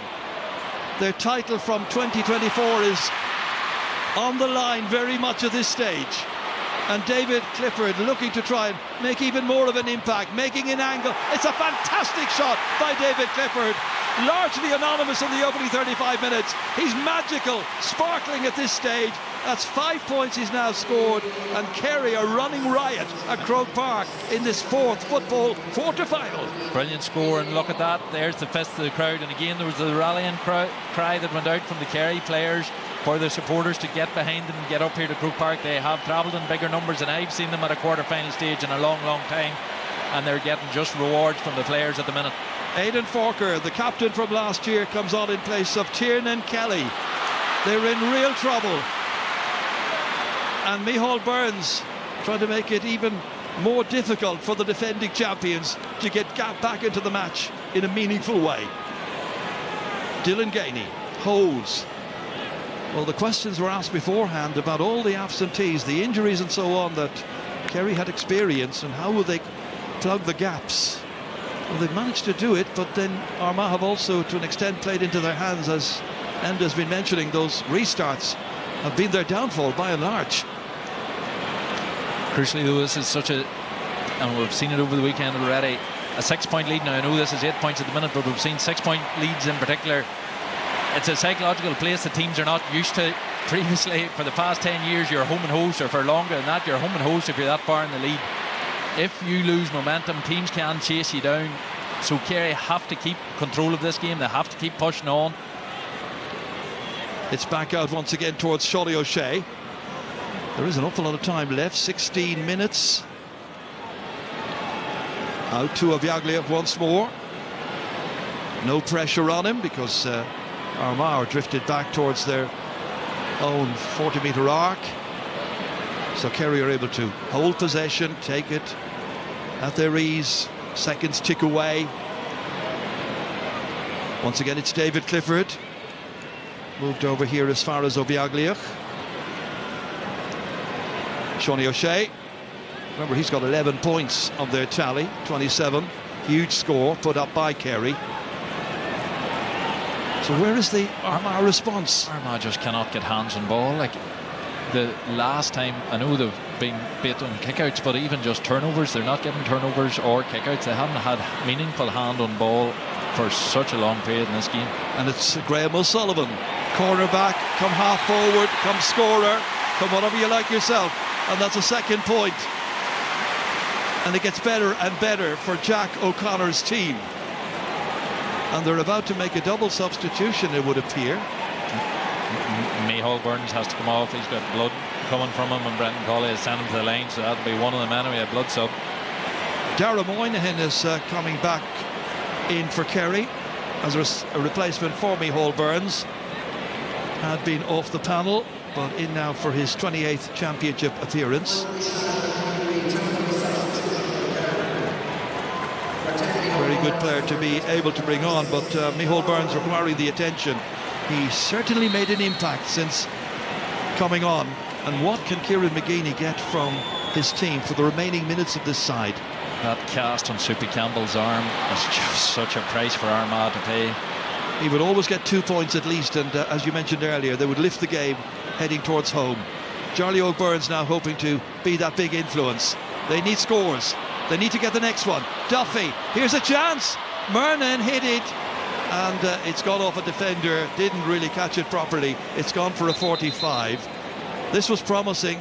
Yeah, just didn't catch it cleanly at all. It was definitely a chance. Jason Foley, I think, was the one who came across there in the end. Yeah. So that block there by Jason Foley did sufficient. On comes Cian McConville now. And the player going off is Ben Creeley. That means the two starting midfielders have been replaced. Here's Rian O'Neill. 45-metre kick, sailing up into the air, and that one produces a score for Armagh, and they're still alive. That's absolutely massive. They have to keep this ball in this half of the pitch. It's their first score for some 15 minutes. And those 15 minutes were absolutely costly for the defending champions, because Kerry came from 4 behind to amass a big lead. Gavin White was pulled back, but the referee says you're on an advantage, keep going, and he does. And we're now, as you can see, within about 13 minutes of the finish. Graham O'Sullivan. David Clifford. When it was most needed, he came, he delivered, he scored. He does what David Clifford does, and it's another 2-pointer, and that's a second for him. 7 points in all his contribution. Kerry 30 points, Armagh 117. Is there any way back for the champions? They're 10 behind. Back on goes Micheál Burns, and the player who is going to make way, I assume, is going to be Dara Moynihan. Yep.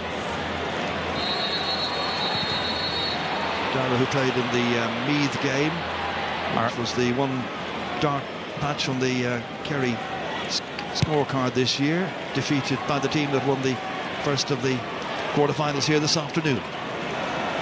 Armagh cracking up because that's 2 kickouts Ethan Rafferty has actually got away, but both have been stopped for the substitution to be completed. So there's the position with 13 minutes left, 10 between them. Can Armagh yet find a way back from the hole in which they have allowed themselves to be in? They're going forward, and it's Aidan Forker leaving it off to Charlie O'Byrne, kicking for one if he can get it.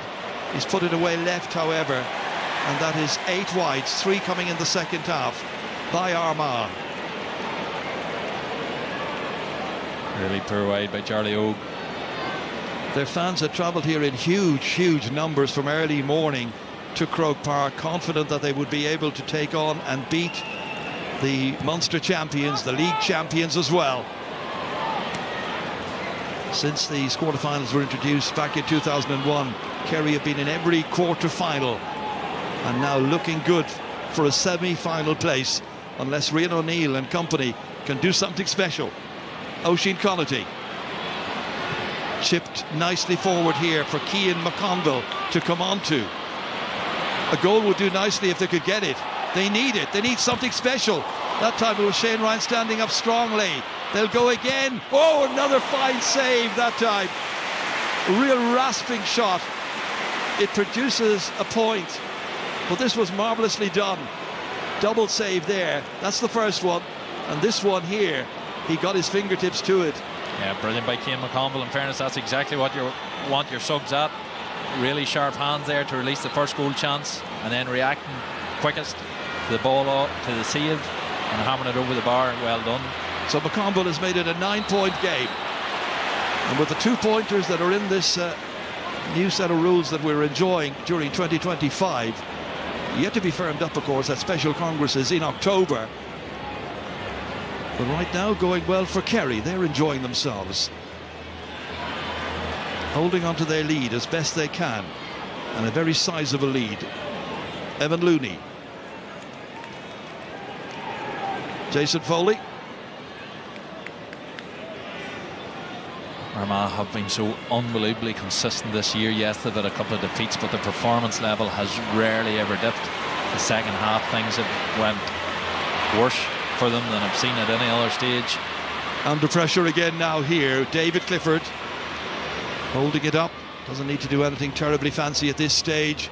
The clock is the enemy of Armagh at this point in time. Kerry look to manage the remaining 10 minutes of this game. Gainey inside, nicely forward, but then it is given away by Graham O'Sullivan. And that is Cian McConville back there collecting it for Armagh. Moving it forward here now. Turbott's involved. They need to get it downfield. They need to get the next score. On they go once again with Joe McElroy. I expected Armagh to attack that turnover with greater pace, but maybe that just shows the energy sapping nature of the conditions today. Yeah. 25-26 degrees in Dublin. Turbot carrying it across. McMullen curled in there by Rory Grugan, and that one has gone off the hands and wide, and it is wide number 9 that time. Peter McGrain, the one who touched it last. Disappointed Armagh young fans there.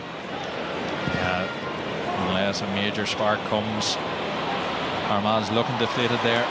That's a great take by Joe O'Connor. He's worked his socks off in this match. There was a suggestion in the past week that Jack Barry might even have been added to Jack O'Connor's panel for today's game. He's back from Australia, but that didn't materialise. All the other players who have done their bit have contributed handsomely. Micheál Burns has come on. Little cameo role for him. Dylan Casey was up there. Back once again to Burns, and he hammers this one over the crossbar, almost like a man making up for lost time, getting more game opportunity here and getting his second score in this All-Ireland quarter-final. Certainly a man keen to make his point. That kick-out works out. Whoops, knocked to the head of Jason Duffy. Aidan Forker carrying it forward again here as far as McMullen.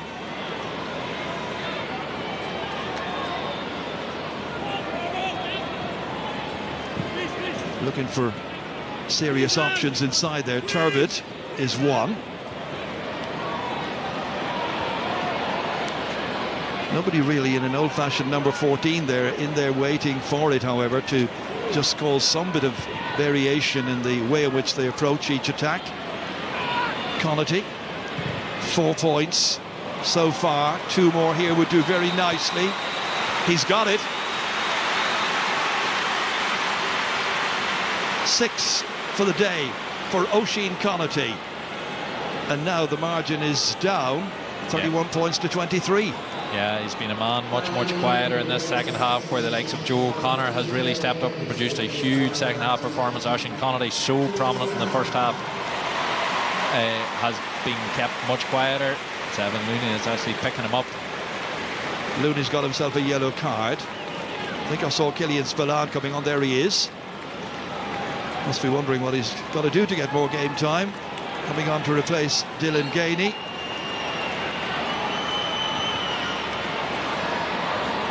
Kerry's kick out works out as far as Paul Murphy. The man for all seasons. With several kickouts, Kerry have got away just them corners, the late runs of players into them. Doesn't look to be any response from Armagh. Kerry just controlling operations fully and completely. Paddy Clifford switched across as far as Obiaglia. Mernon comes out, tries to put a little bit of pressure on him, looks at some of the other players and say, come on, do something. But the space is being opened up here by Kerry, stretching Armagh time and again. Theirs to lose at this stage, they know it. O'Shea. Both Mernon and Grugan looking quite hampered by injury at the minute. Well, they've already changed 4 of their players. 4 subs have come on for them. No great difference in their fortunes. Gap is still wide. Kerry come again. And now it is Killian Spillane. Taken here by Gavin White. Reaching down at his bootlaces to get it was David Clifford. Burns getting it over here to Obiaglia. Clock ticks down. As you can see, we've now just about 6 minutes to go to the hooter. And it's Kerry. And it's Joe O'Connor advancing with some purpose, and then good interception there by Armagh to go and get that. That was really good play on the part of Turbot. And they work it away out as far as Barry McCambridge. A man who's got 3 goals in the past in championship football. This is only his 3rd year playing at this level. Worked it in as far as Connaughty. Can they work a goal? Is it possible? Good stop that time by Shane Ryan, just as McCambridge was ready to pounce. They did their best, Armagh, to create a goal opportunity, but couldn't produce it. Yeah, it was definitely a goal opportunity that McCambridge, Grugan and Connaughty all up the pitch, 3v3. Brilliant defensive work by Kerry, managed to shut it out. They got extra men back. Shawnee O'Shea. Well, there'll be a 2-week gap before the semi-finals. Here comes Killian Spillane. Back outside once again it comes to Micheál Burns. And Kerry now just knocking it around. All this while there's an Armagh player being treated. There's also a Kerry player being treated.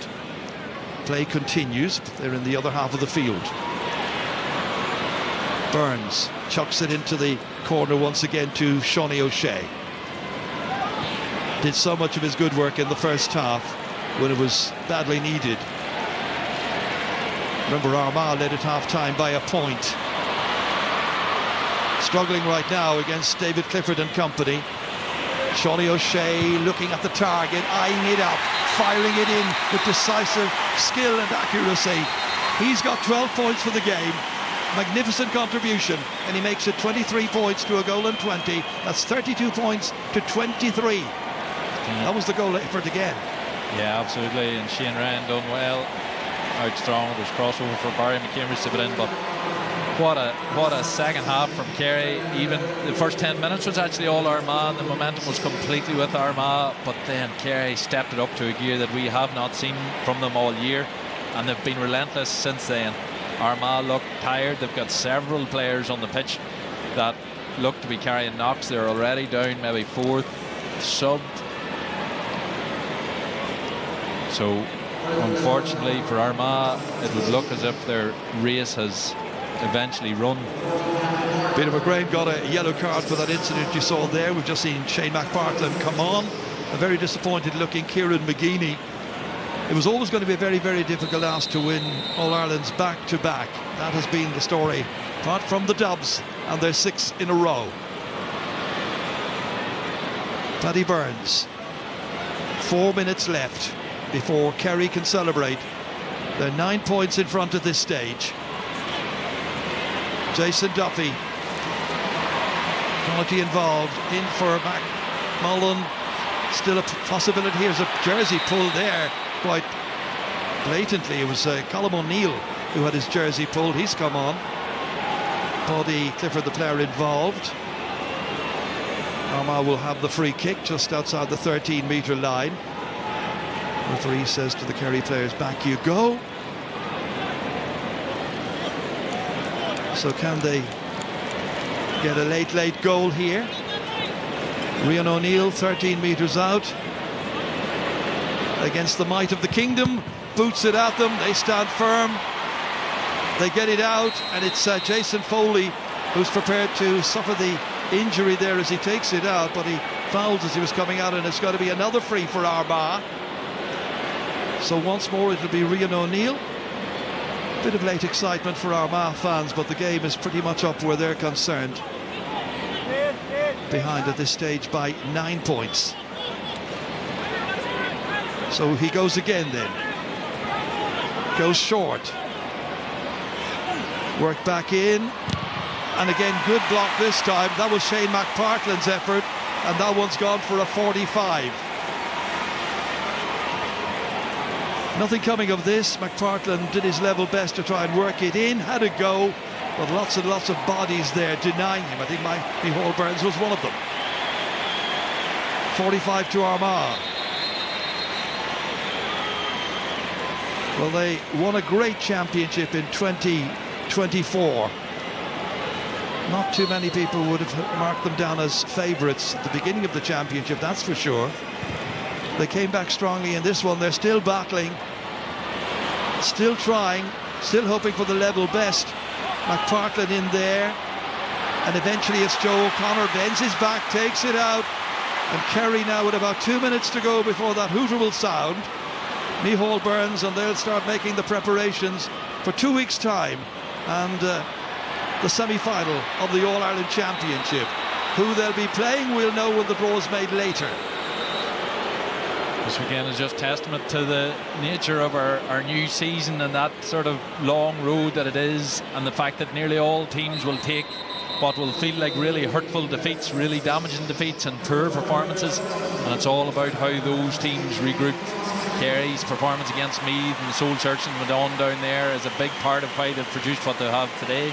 Meath, the disappointment over Louth, losing to Louth, and what they've done since. Tyrone were really poor against Mayo and yet have turned it around and are sitting in a semi-final too. Tomas Kennedy comes on for his second championship appearance, the Kerrins O'Rahilly man late on. He'll be there when that hooter sounds in another under 2 minutes. So we just wait for this kick to be taken. Rian O'Neill, cross to Ethan Rafferty. Got a two-pointer earlier on. He's having another go here. Back out it comes towards the number 22 there, Conor Turbot, but unable to advance immediately. Kerry have it once again, back in their possession, and Rian O'Neill grounds the Kerry man as he comes out with possession.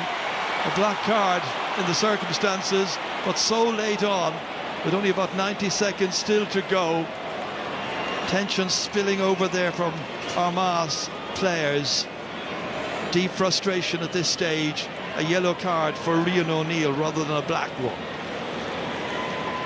Yeah, just complete frustration. The plaudits today is Kerry's.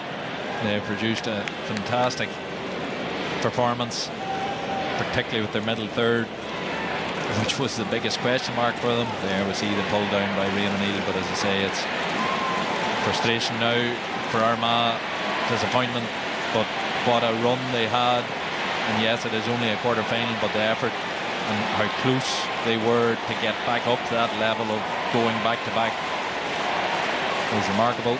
So what were the critical moves in the second half that Kerry made that changed all of this? First of all, we mentioned the kick-outs by Armagh. They were malfunctioning for a long while. You've mentioned the great work by Kerry in midfield, winning so many of those duels. We saw David Clifford really represent himself properly and come really into the match in the second half. He's kicked 7 points in all. There were great individual performances. It was a combination of things. Oisín Connolly, their main thorn in their side from the first half, was shut down. The Armagh kick-out was under pressure in the first half. They got away with a few ropey ones in around the arc. Kerry maintained that pressure. Joe O'Connor really stepped up. Paddy Clifford really stepped up. And as things started to fall their way, they managed to do significant damage on the scoreboard. And Kerry are moving forward again now here as we head towards the 70th minute. Joe O'Connor Moving ahead is Shawnee O'Shea, sold a dummy that time. On he goes.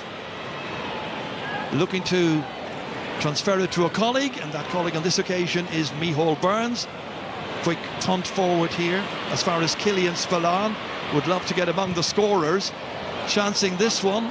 Not going to make it with that particular kick, but it's hanging around there. And they hold on and take possession through Sean O'Brien. Good steady performance by him. Clifford doing really well in the second half. Brianna Biaglia, a bundle of energy. And Paddy Clifford, who came on at half-time, directed operations, and we saw what a difference he made.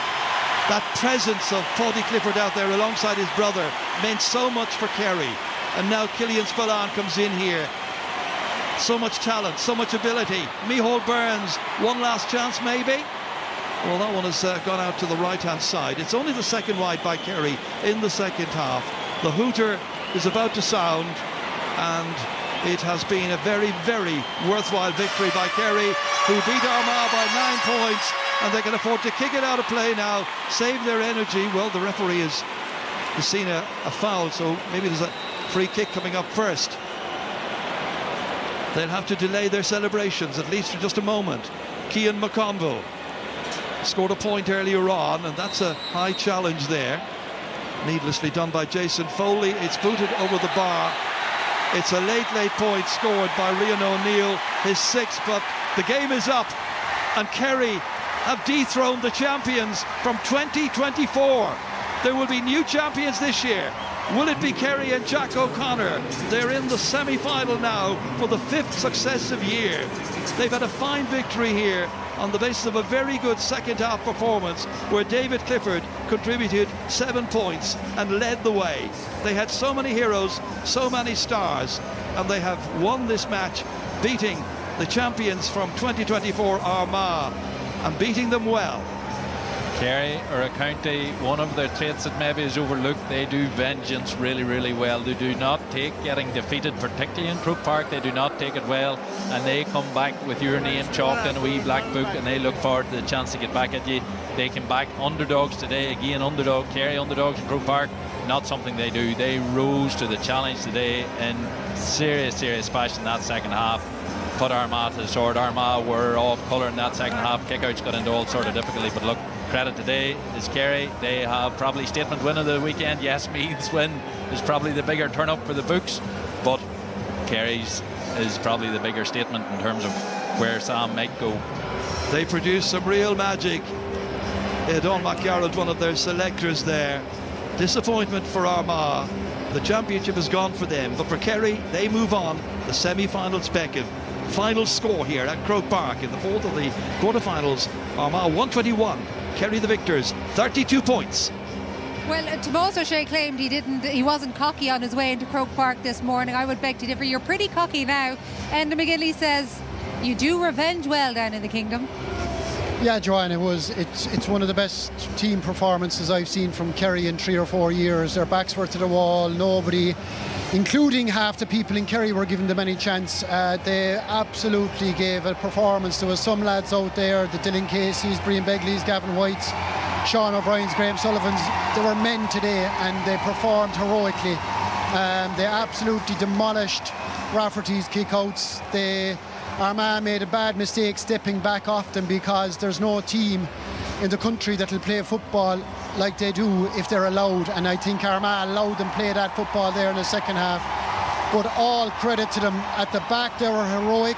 Their half-backs, Brian Begley, Gavin White, absolutely outstanding. Sean O'Shea set the tempo from the word go. So it's as good a Kerry win. That was an important Kerry win, because it was put to them for the last week and a half, and everybody talking about Armagh. So for Kerry, it's a huge victory. And I know you were really impressed with the work rate, the defence, but when you score 12 points in an All-Ireland quarter-final, I think, Cathal, that makes you the man of the match.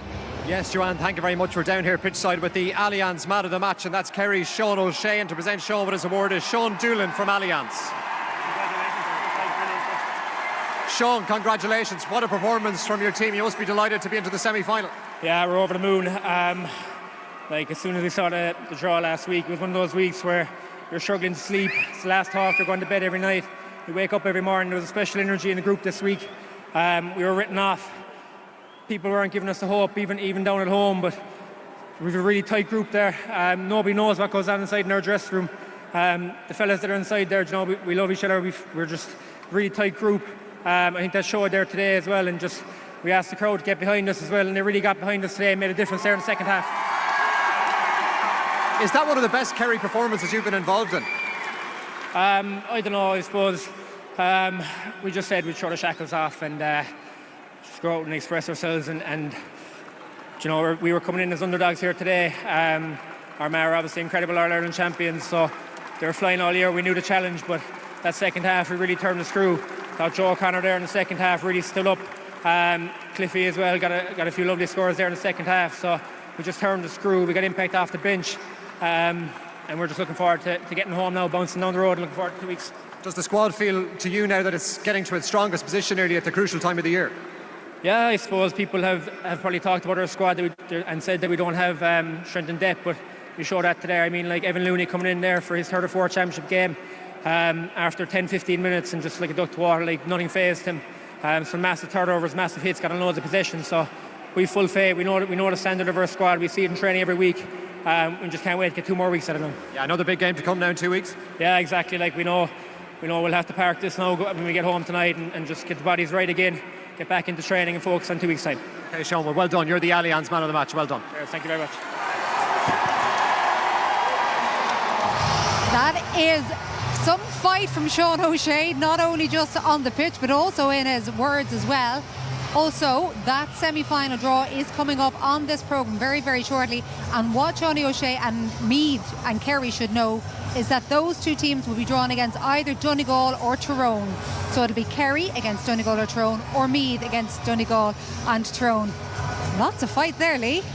Very interesting interview, I have to say. I got the sense that what it meant to him. And it's funny, he said last thing at night, first thing in the morning, and the other thing I really interested was the True of the Shackles. And today, the True of the Shackles, but their work rate, their intensity, Enda McGinley was right. It was a statement performance, and they did everything perfectly. And fair, to score 32 points, you can't look at that or sniff at that. That is some return for a game like that. So listen, deserving victory. He was awesome. You can't say otherwise. Awesome. They may have thrown off the shackles, but there was an enormous amount of homework done on that, was there not? There definitely was, and it was good to see Tomas just sit back and relax in that second half. The man did not say a word, so he just enjoyed it. One way I would put it is pure football. Now, pure football isn't just nice scores, lovely kick passes. They dominated, absolutely dominated Rafferty's kick out. They crashed in, they crashed and bashed in until the final whistle. They didn't want to concede a goal at the end. So one thing I would say is Kerry's going to take some stopping now. Yeah, there have been plenty of warnings sent out this weekend. We're going to find out that semi-final draw in a little while, and we're going to do full analysis and reaction to this second quarter final in just a couple of moments. First of all, though, here's your competition. Here's your chance to jet off with Aer Lingus on their new direct route to Nashville, flying from Dublin 4 times a week. Check it out on airlingus.com. Touching down in Music City, you'll stay 5 nights at the Thompson Nashville, a boutique hotel located in the trendy Gulch neighbourhood, only steps away from Broadway's honky tonks. And so you can experience the vibrant nightlife, amazing museums, chef-driven dining, and a continuous lineup of live shows to enjoy. There's a VIP Star Card Visitor Pass too, making this an unforgettable getaway. More on musiccity.com. Plus, in case you need it, there's $1,000 in spending money too. For your chance to win, answer this question. Which of these is the current manager of the Galway senior hurling team? Is it Keith Rossiter or Micheál Donoghue? To enter, call 15 17 71 71 74 or text the word GAME followed by your answer and name to 57886. Maximum cost per entry is €2.50. You must be over 18 to enter. Lines will close at midday on Monday, July 7th. Full details are on rte.ie/competitions, where the lucky winner will also be revealed.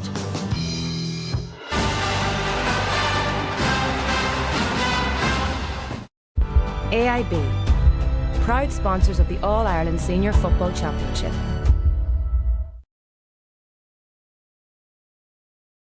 searching for answers. I was after being left in a phone box in Drogheda. 3 infants abandoned. Father unknown, mother unknown. Think to yourself, why has this happened to me? The Phone Box Babies. Wednesday at 9:35 on RTE1 and RTE Player. Are you communicating well? He still won't answer my calls. Hey, that's not fair. Oh. If that's for me, I'm not in. It's me. Okay. Looking for an insurer who wants to talk to you? Call Outsurance for a competitive car and home quote. Find more joy baked in for less with Lidl. What's better than the Lidl bakery? These bakery offers. 3 butter croissants for €1.80. And find that sweet spot with chocolate croissants, Danish pastries and more. 3 for €3. Enjoy more for less when you go full Lidl this summer. What brings us out for our county? Year after year after year. That stirs such passion in our hearts and makes the pride flow through our veins. It's our county. It's our people. It's in our blood. You might expect a delicious sounding description here, but do we really need it?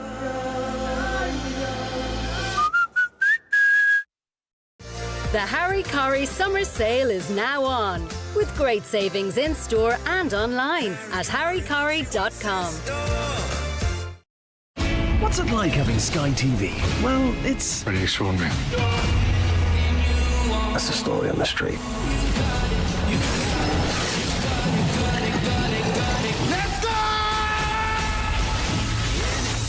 I'm going to help you bring your joy back. Amen. Amen. Anyone in? We've got it. Watch something unmissable every night. Oh my God! With Sky TV, Netflix and Discovery Plus for just €18 a month. Cert 100% electric. Let's talk about lamb for a second. It's packed with so much natural flavour, anything you try will be delicious. And once you start cooking it, you'll find lots of new ways to love it. Gorgeous. Always look for the Board B quality mark on lamb. It means you can enjoy it even more, because you can trust it. I am the same boat, and I like to do things fast. And fast just got better. Fast just got better. Fast just got better. Persil Wonder Wash. Blast away invisible dirt and sweat. Our first ever detergent designed for shorter cycle. Better on odor, better on fragrance. Persil Wonder Wash. Fast just got better. And now try new Persil Wonder Wash Sensitive for gentle next to skin laundry. Same again? Definitely. Midweek match? Definitely. For the grand old stretch? Definitely. The best tasting 0-0 beer in the world? Probably.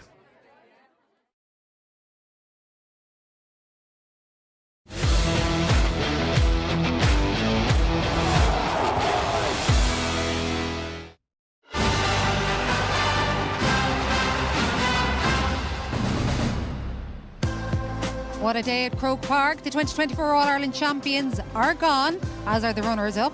The 2023 champions, of course, are gone as well. But these men, the 2022 All-Ireland champions, they remain in the hunt, as do the team, of course, who won the trophy before them.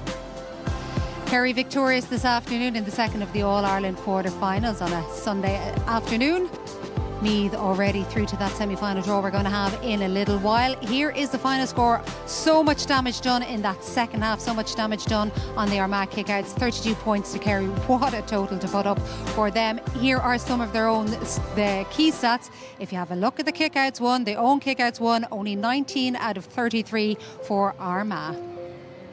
And as we all know, Jack O'Connor does like to combine league titles with All-Irelands, and now he's just a couple of steps away. Here he is now with Colin. Jack, congratulations. Great win for your team. You must be really pleased with the result and the performance. Yeah, very proud of the players. They were under big pressure coming into the game. And they performed. They performed out there in the cauldron. Very warm out there. Gave away a very bad goal before half-time. But in the dressing room at half-time, there was great leadership shown by the players. And we felt we were playing well. We'd kicked 13 points in the first half. and we thought we were playing well. So just we got a great purple patch in the third quarter, and never left go after that. What was the key to that purple patch? Well, it was breaking their kick out. Basically, we just kept attacking in waves, and just made rose to the occasion. I mean, Michal Burns came on there, man had the game of his life. On the wing, kicked 2 scores, just gave us great energy. We moved George in the middle of the field when Mark Shea was flagging, and just whatever, the stuff that we did seem to work. And what a game Shawnee Shea had. People were writing like Shawnee off and saying Kerry were a one-man team, whatever, and David did his stuff today, but Shawnee was phenomenal when we really needed him in the first half, just to keep us in the game. He lifted his game to new levels, so hats off to him. How pleasing is it to get that performance at this stage of the competition? Yeah, look, whatever about performance, we were looking to try to get over the line and go another step. Look, it's very heartwarming because we knew the performance against Meath was not us, and every team has had a blip. Meath have proved that they're a good team, as they proved today. So maybe we weren't as bad as all that, and it did help the fact that we were being written off, and when Kerry lads come to Croke Park written off, they're dangerous. Do you feel now that your squad, you've got some players back healthy now, that performance under your belt, do you feel like you're coming to the boil just at the right time?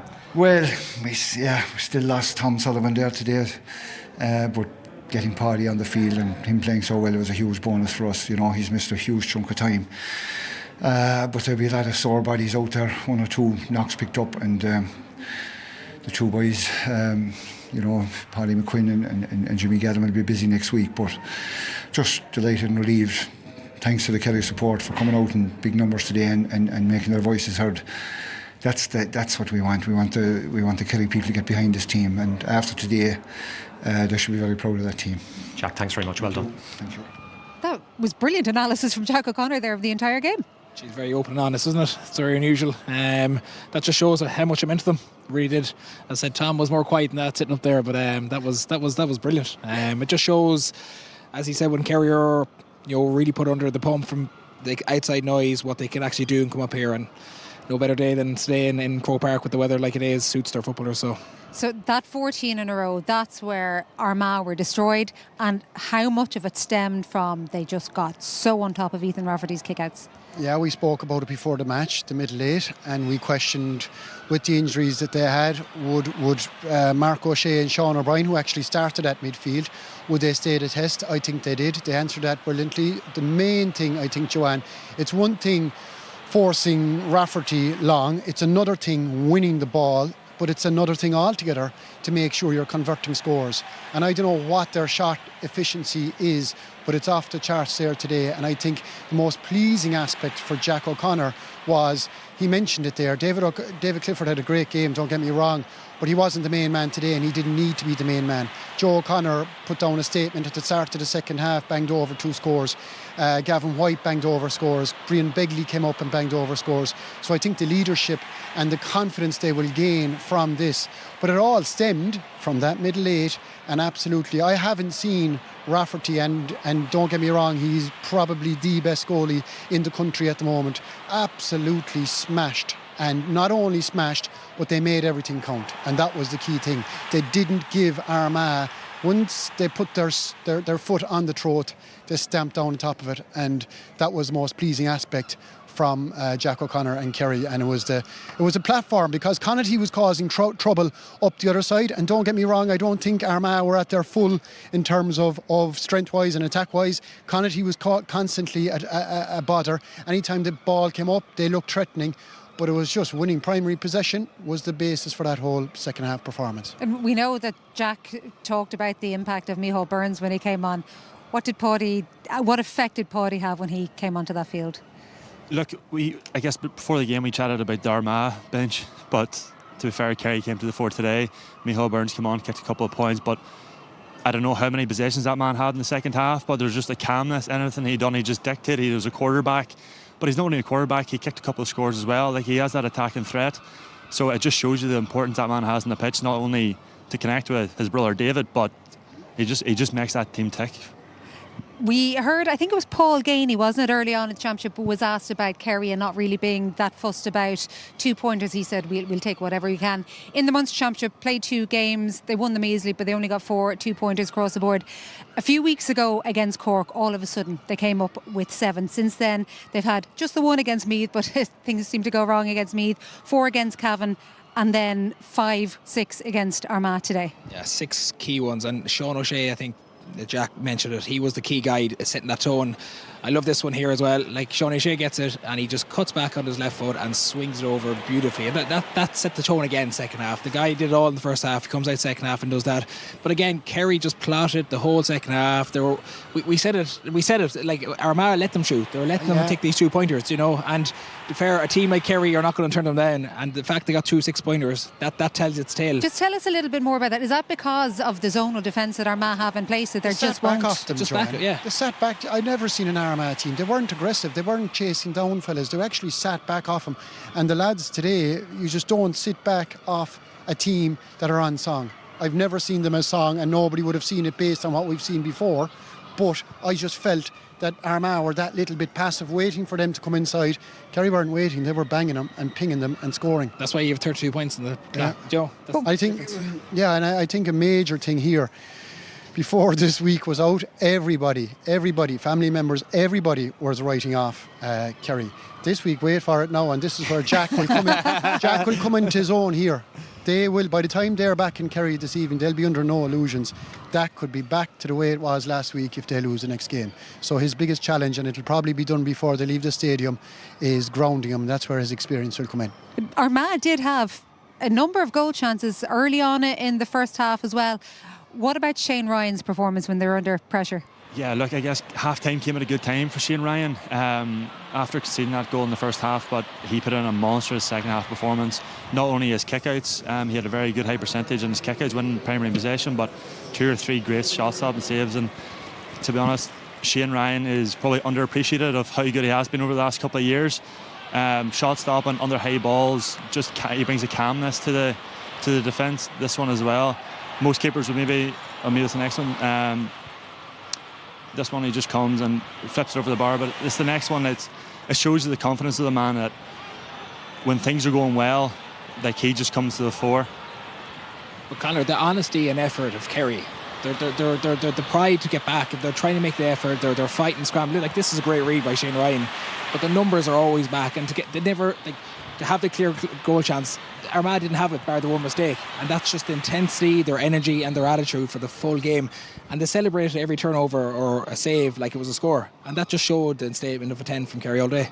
That was obvious, wasn't it? The way they did that, and even those pictures we saw of Shawnee at the end. Yeah, to be honest, you could just see the scenes when Ray O'Neill had the free kicks.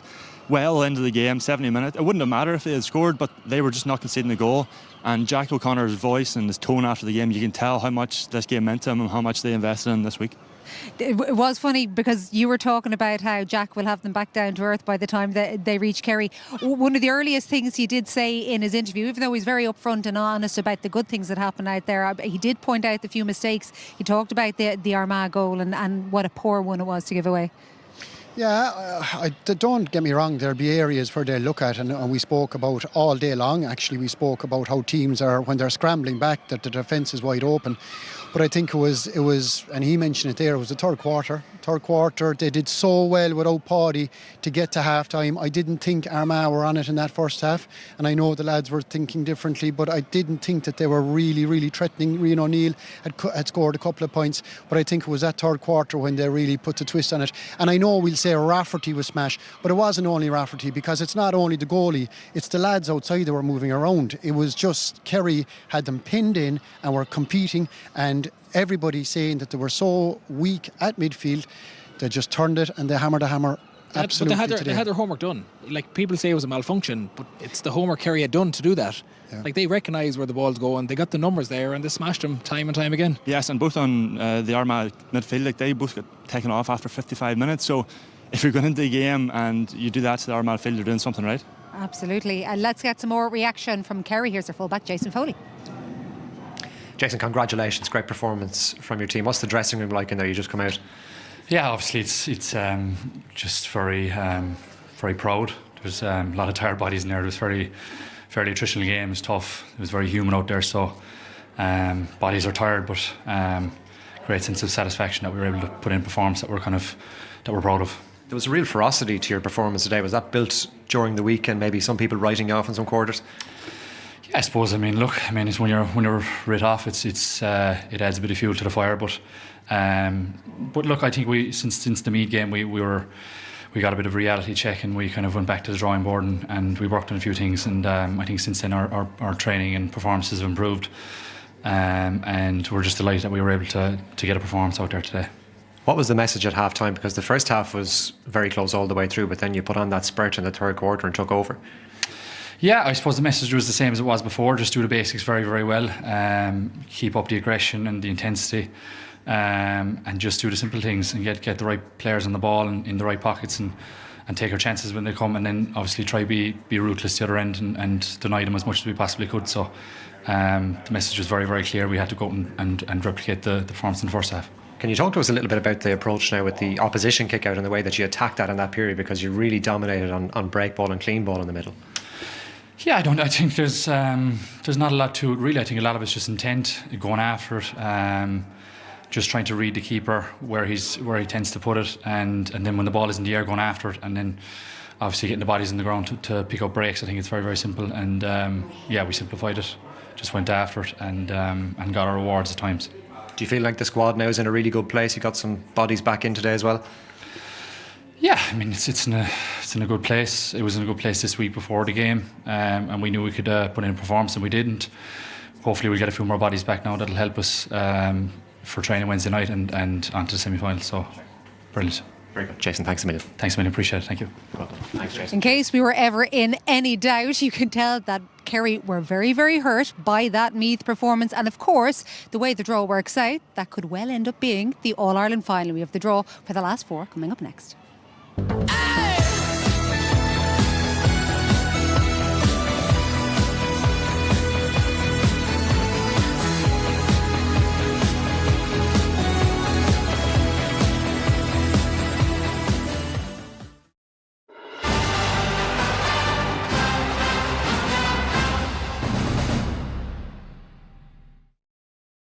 AIB, proud sponsors of the All-Ireland Senior Football Championship.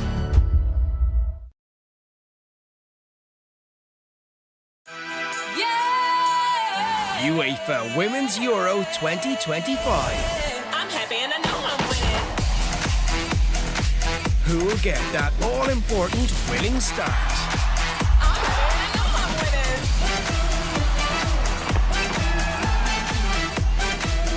All 31 games live across RTE. Wednesday at 4:30 on RTE2 and RTE Player. School shoes already. What's next? I don't know. Well, she's definitely going to be the best student in her class. What if she gets really into sport? Maybe not that into sport. Then there's marriage. That could be a big one. And what if I'm not around? And what if... I know. Maybe we should concentrate on the shoes. For 80 years, we've been helping people embrace life's changes. For health, life, pensions and investments, a better life with Irish Life. Hello there. Oi. Head and shoulders. Didn't know you had dandruff. I don't. I don't either, if you're asking. It's time for a demonstration. Head and Shoulders helps wash away dandruff and oil, and used regularly prevents it coming back. Head and Shoulders, dermatologically tested to use every wash. Looking gorgeous. Talking goat. When did we meet? We met about 8 years back. Come on, girls, let's go! He just has a way of looking into my eyes. So considerate. Really knows how to treat me. Owns his own business, you know. I think he's going to pop the question. Better or worse? Much better. Our opticians own their stores, so your care is their business, which can make them rather popular. Apparently, he's seeing half the town. Need broadband? You're grand. This works off 5G. It doesn't need cables. You just plug it in and you're good to go. Some speed. What if we threw in a landline? It's wireless. There is another way to broadband. 3 5G home broadband. From €20 a month for up to 12 months.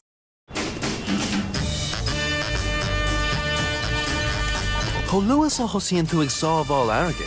Mochíonn tú go maith. It's a good feeling. It's a good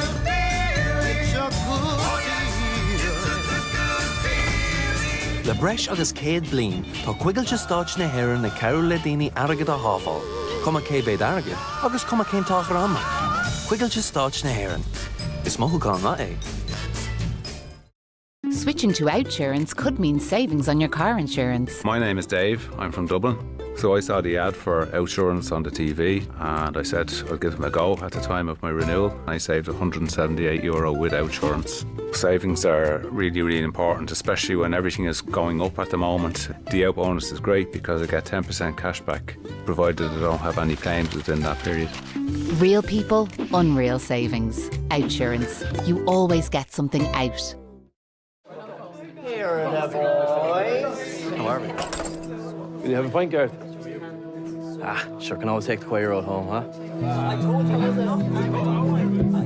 I played the guitar. Cheers, bro. Football and I've never played again. Training is tough. You want me back to football? I think we're going to go. On Saturday. Cheers, bro. Right. No, you're back. Yeah, I just need apologies on both these lads for I can blow the dust off the boots. I throw you off me a little cheer. Right, lads. Got ahead.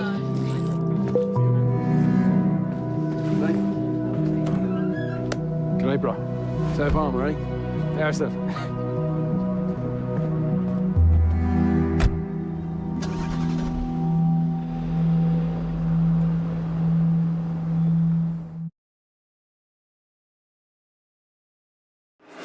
SuperValue believe in community. And community includes everyone.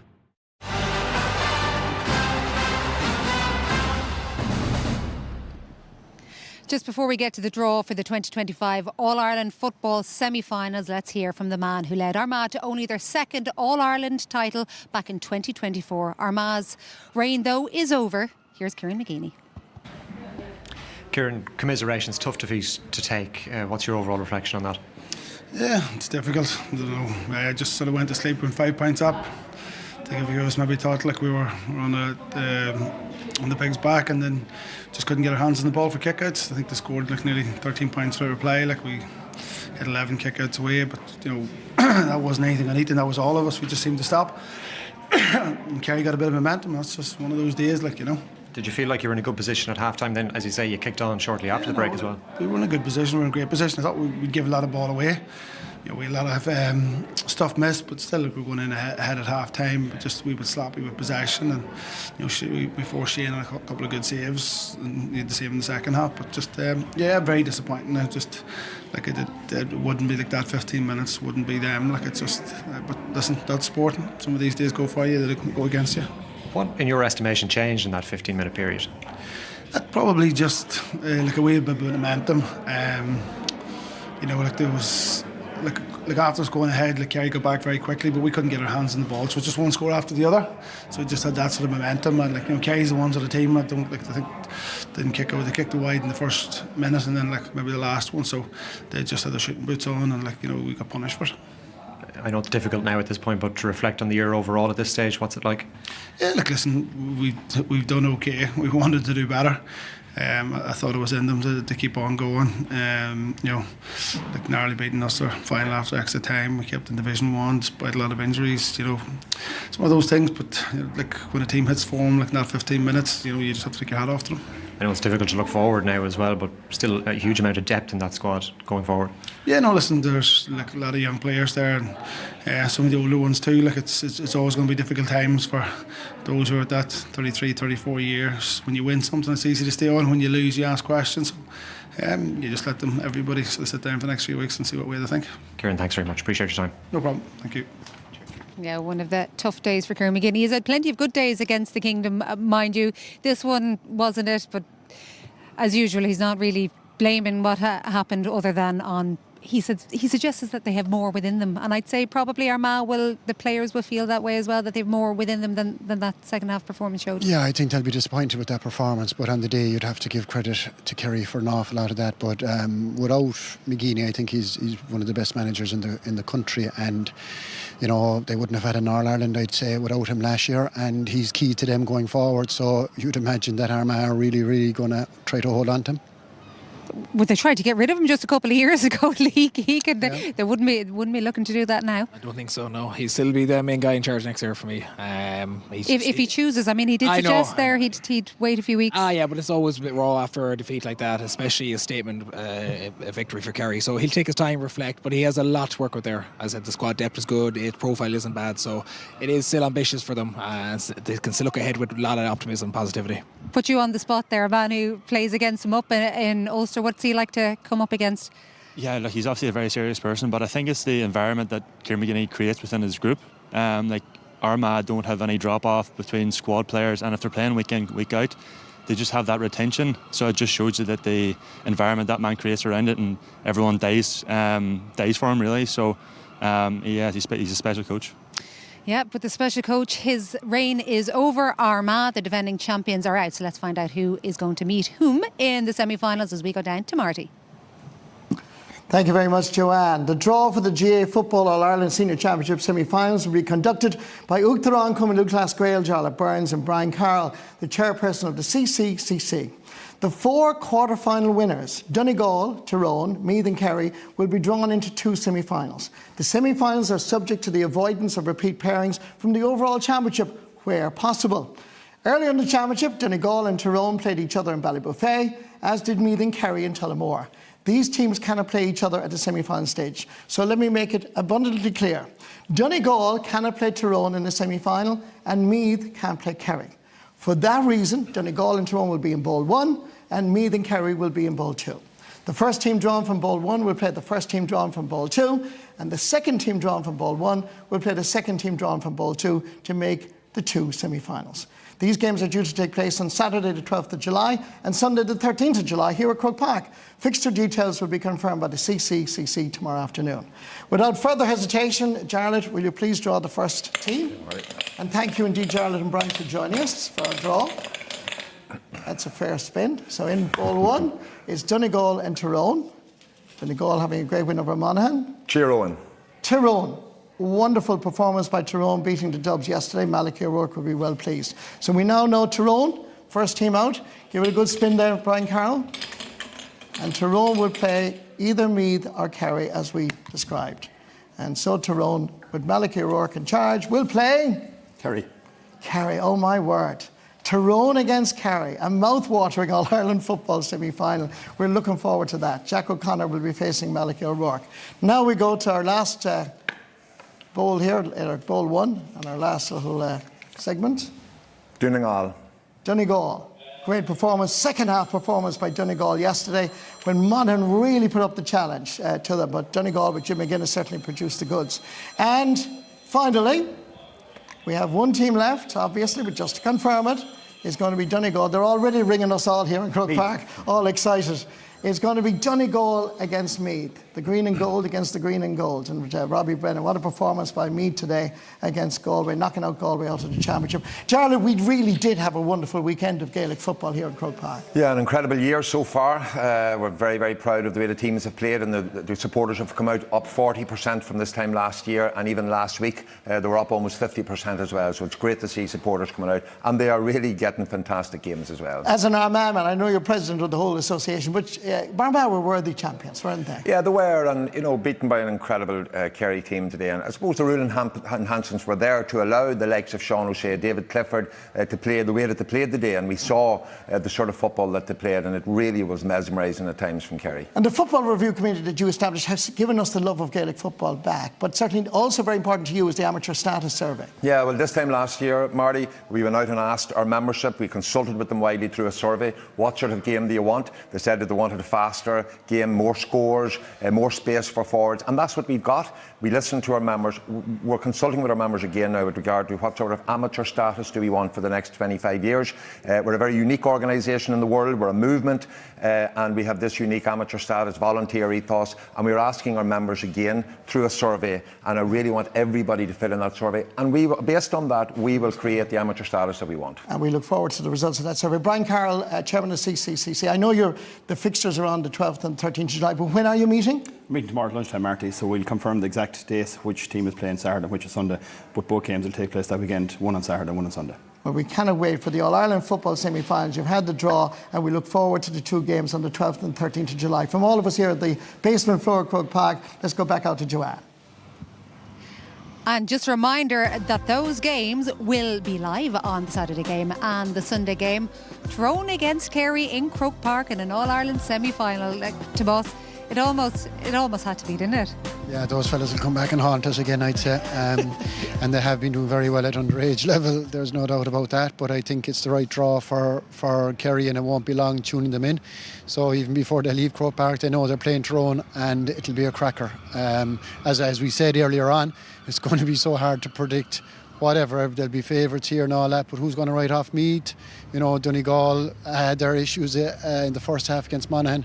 So it's going to be a brilliant weekend again, Joanne, and we're all looking forward to it, no doubt. How much do you think Tyrone would be absolutely relishing that? That's probably the draw Tyrone want, to be honest. I'm pretty friendly with a lot of Tyrone ones up here, up in my part of the country, so they won't fear Kerry in the slightest. They seem to be Kerry's bogey team, sorry to say, Tomas, over the last couple of years, and as you mentioned, underage, under 20s as well. So, look, Tyrone's going to absolutely love that, and what a game that's going to be. What about Donegal against Meath? Because Tomas just said nobody's going to be writing off Meath. I would argue, come that fixture, everybody's going to be writing off Meath yet again. I think so. Like, if you've been honest, Donegal are going to be big favourites. That experience, that know-how, and the expectation Donegal with Jim McGuinness. I think Meath are in a lovely position, similar to this game today. That, listen, they'll go in, they'll have their debrief today. No one will give them a hope. They'll do what they have to do. Similar to the Kerry mentality. But from my point of view, they're in a great position because all the chatter is going to be around Donegal in 2 weeks' time. So that other affair is very spicy. If Kerry are going to win in All-Ireland, it'll have to be the Ulster way this year, unfortunately, for themselves. But that's a great test for both teams as well. So it's going to be a brilliant weekend of football again. If you even look at the way the Donegal and Meath one then is set up as well, they're very different styles of teams once again. Very different styles, and Croke Park plays very different as well. If Meath bring anything like they've done today, like, it'll go a long way to coming over Donegal, but Donegal will have a 2-week break now to focus in on Meath, and their running game is very strong, so it'll be hard to look past Donegal. Sprintability. They did pretty well with the 6-day turnaround as well, as Monaghan will testify to. Tomas O'Shea, who's going to be in the All-Ireland final? I get any time I'm asked questions like this, I get in trouble after it. I don't know, Joanne, is the simple answer to that. I'd agree with Conor. I think Tyrone would relish Kerry. I think after their performance today, everybody will back them in as favourites. But the way results have gone this weekend, both favourites lost the game today. It's very hard to predict it. So I don't know is the short answer. That's why we have you on, Tomas. Yeah. Lee? Let's be clinical. I'm not calling it. I think I got 3 of the 4 wrong this weekend. So. You may join the club, I would say. Yeah, but who would you think is going to come through? Listen, you'd fancy Donegal in one of them anyway. If you're going based on today's performance and over the weekend, Kerry put the biggest one in. So obviously, probably Kerry would have the slight favouritism for that weekend. OK, Conor Glass, go for it. Yeah, I'll have to stick with my northern crew. I think it's going to be a Donegal Tyrone final. A Donegal Tyrone final. There you go. And a huge thank you to Conor for coming on with us this afternoon. And thank you also to Lee and to Moss for their time. Don't forget, you can watch highlights and analysis of all of today's games with Damien at the slightly later time of 10:15 on the Sunday game this evening. And of course, there is the Republic of Ireland's friendly against USA at 7:30 here on RT2 as well. But for now, from all of us here at Croke Park, where the Royals and the Kingdom reign supreme, bye-bye.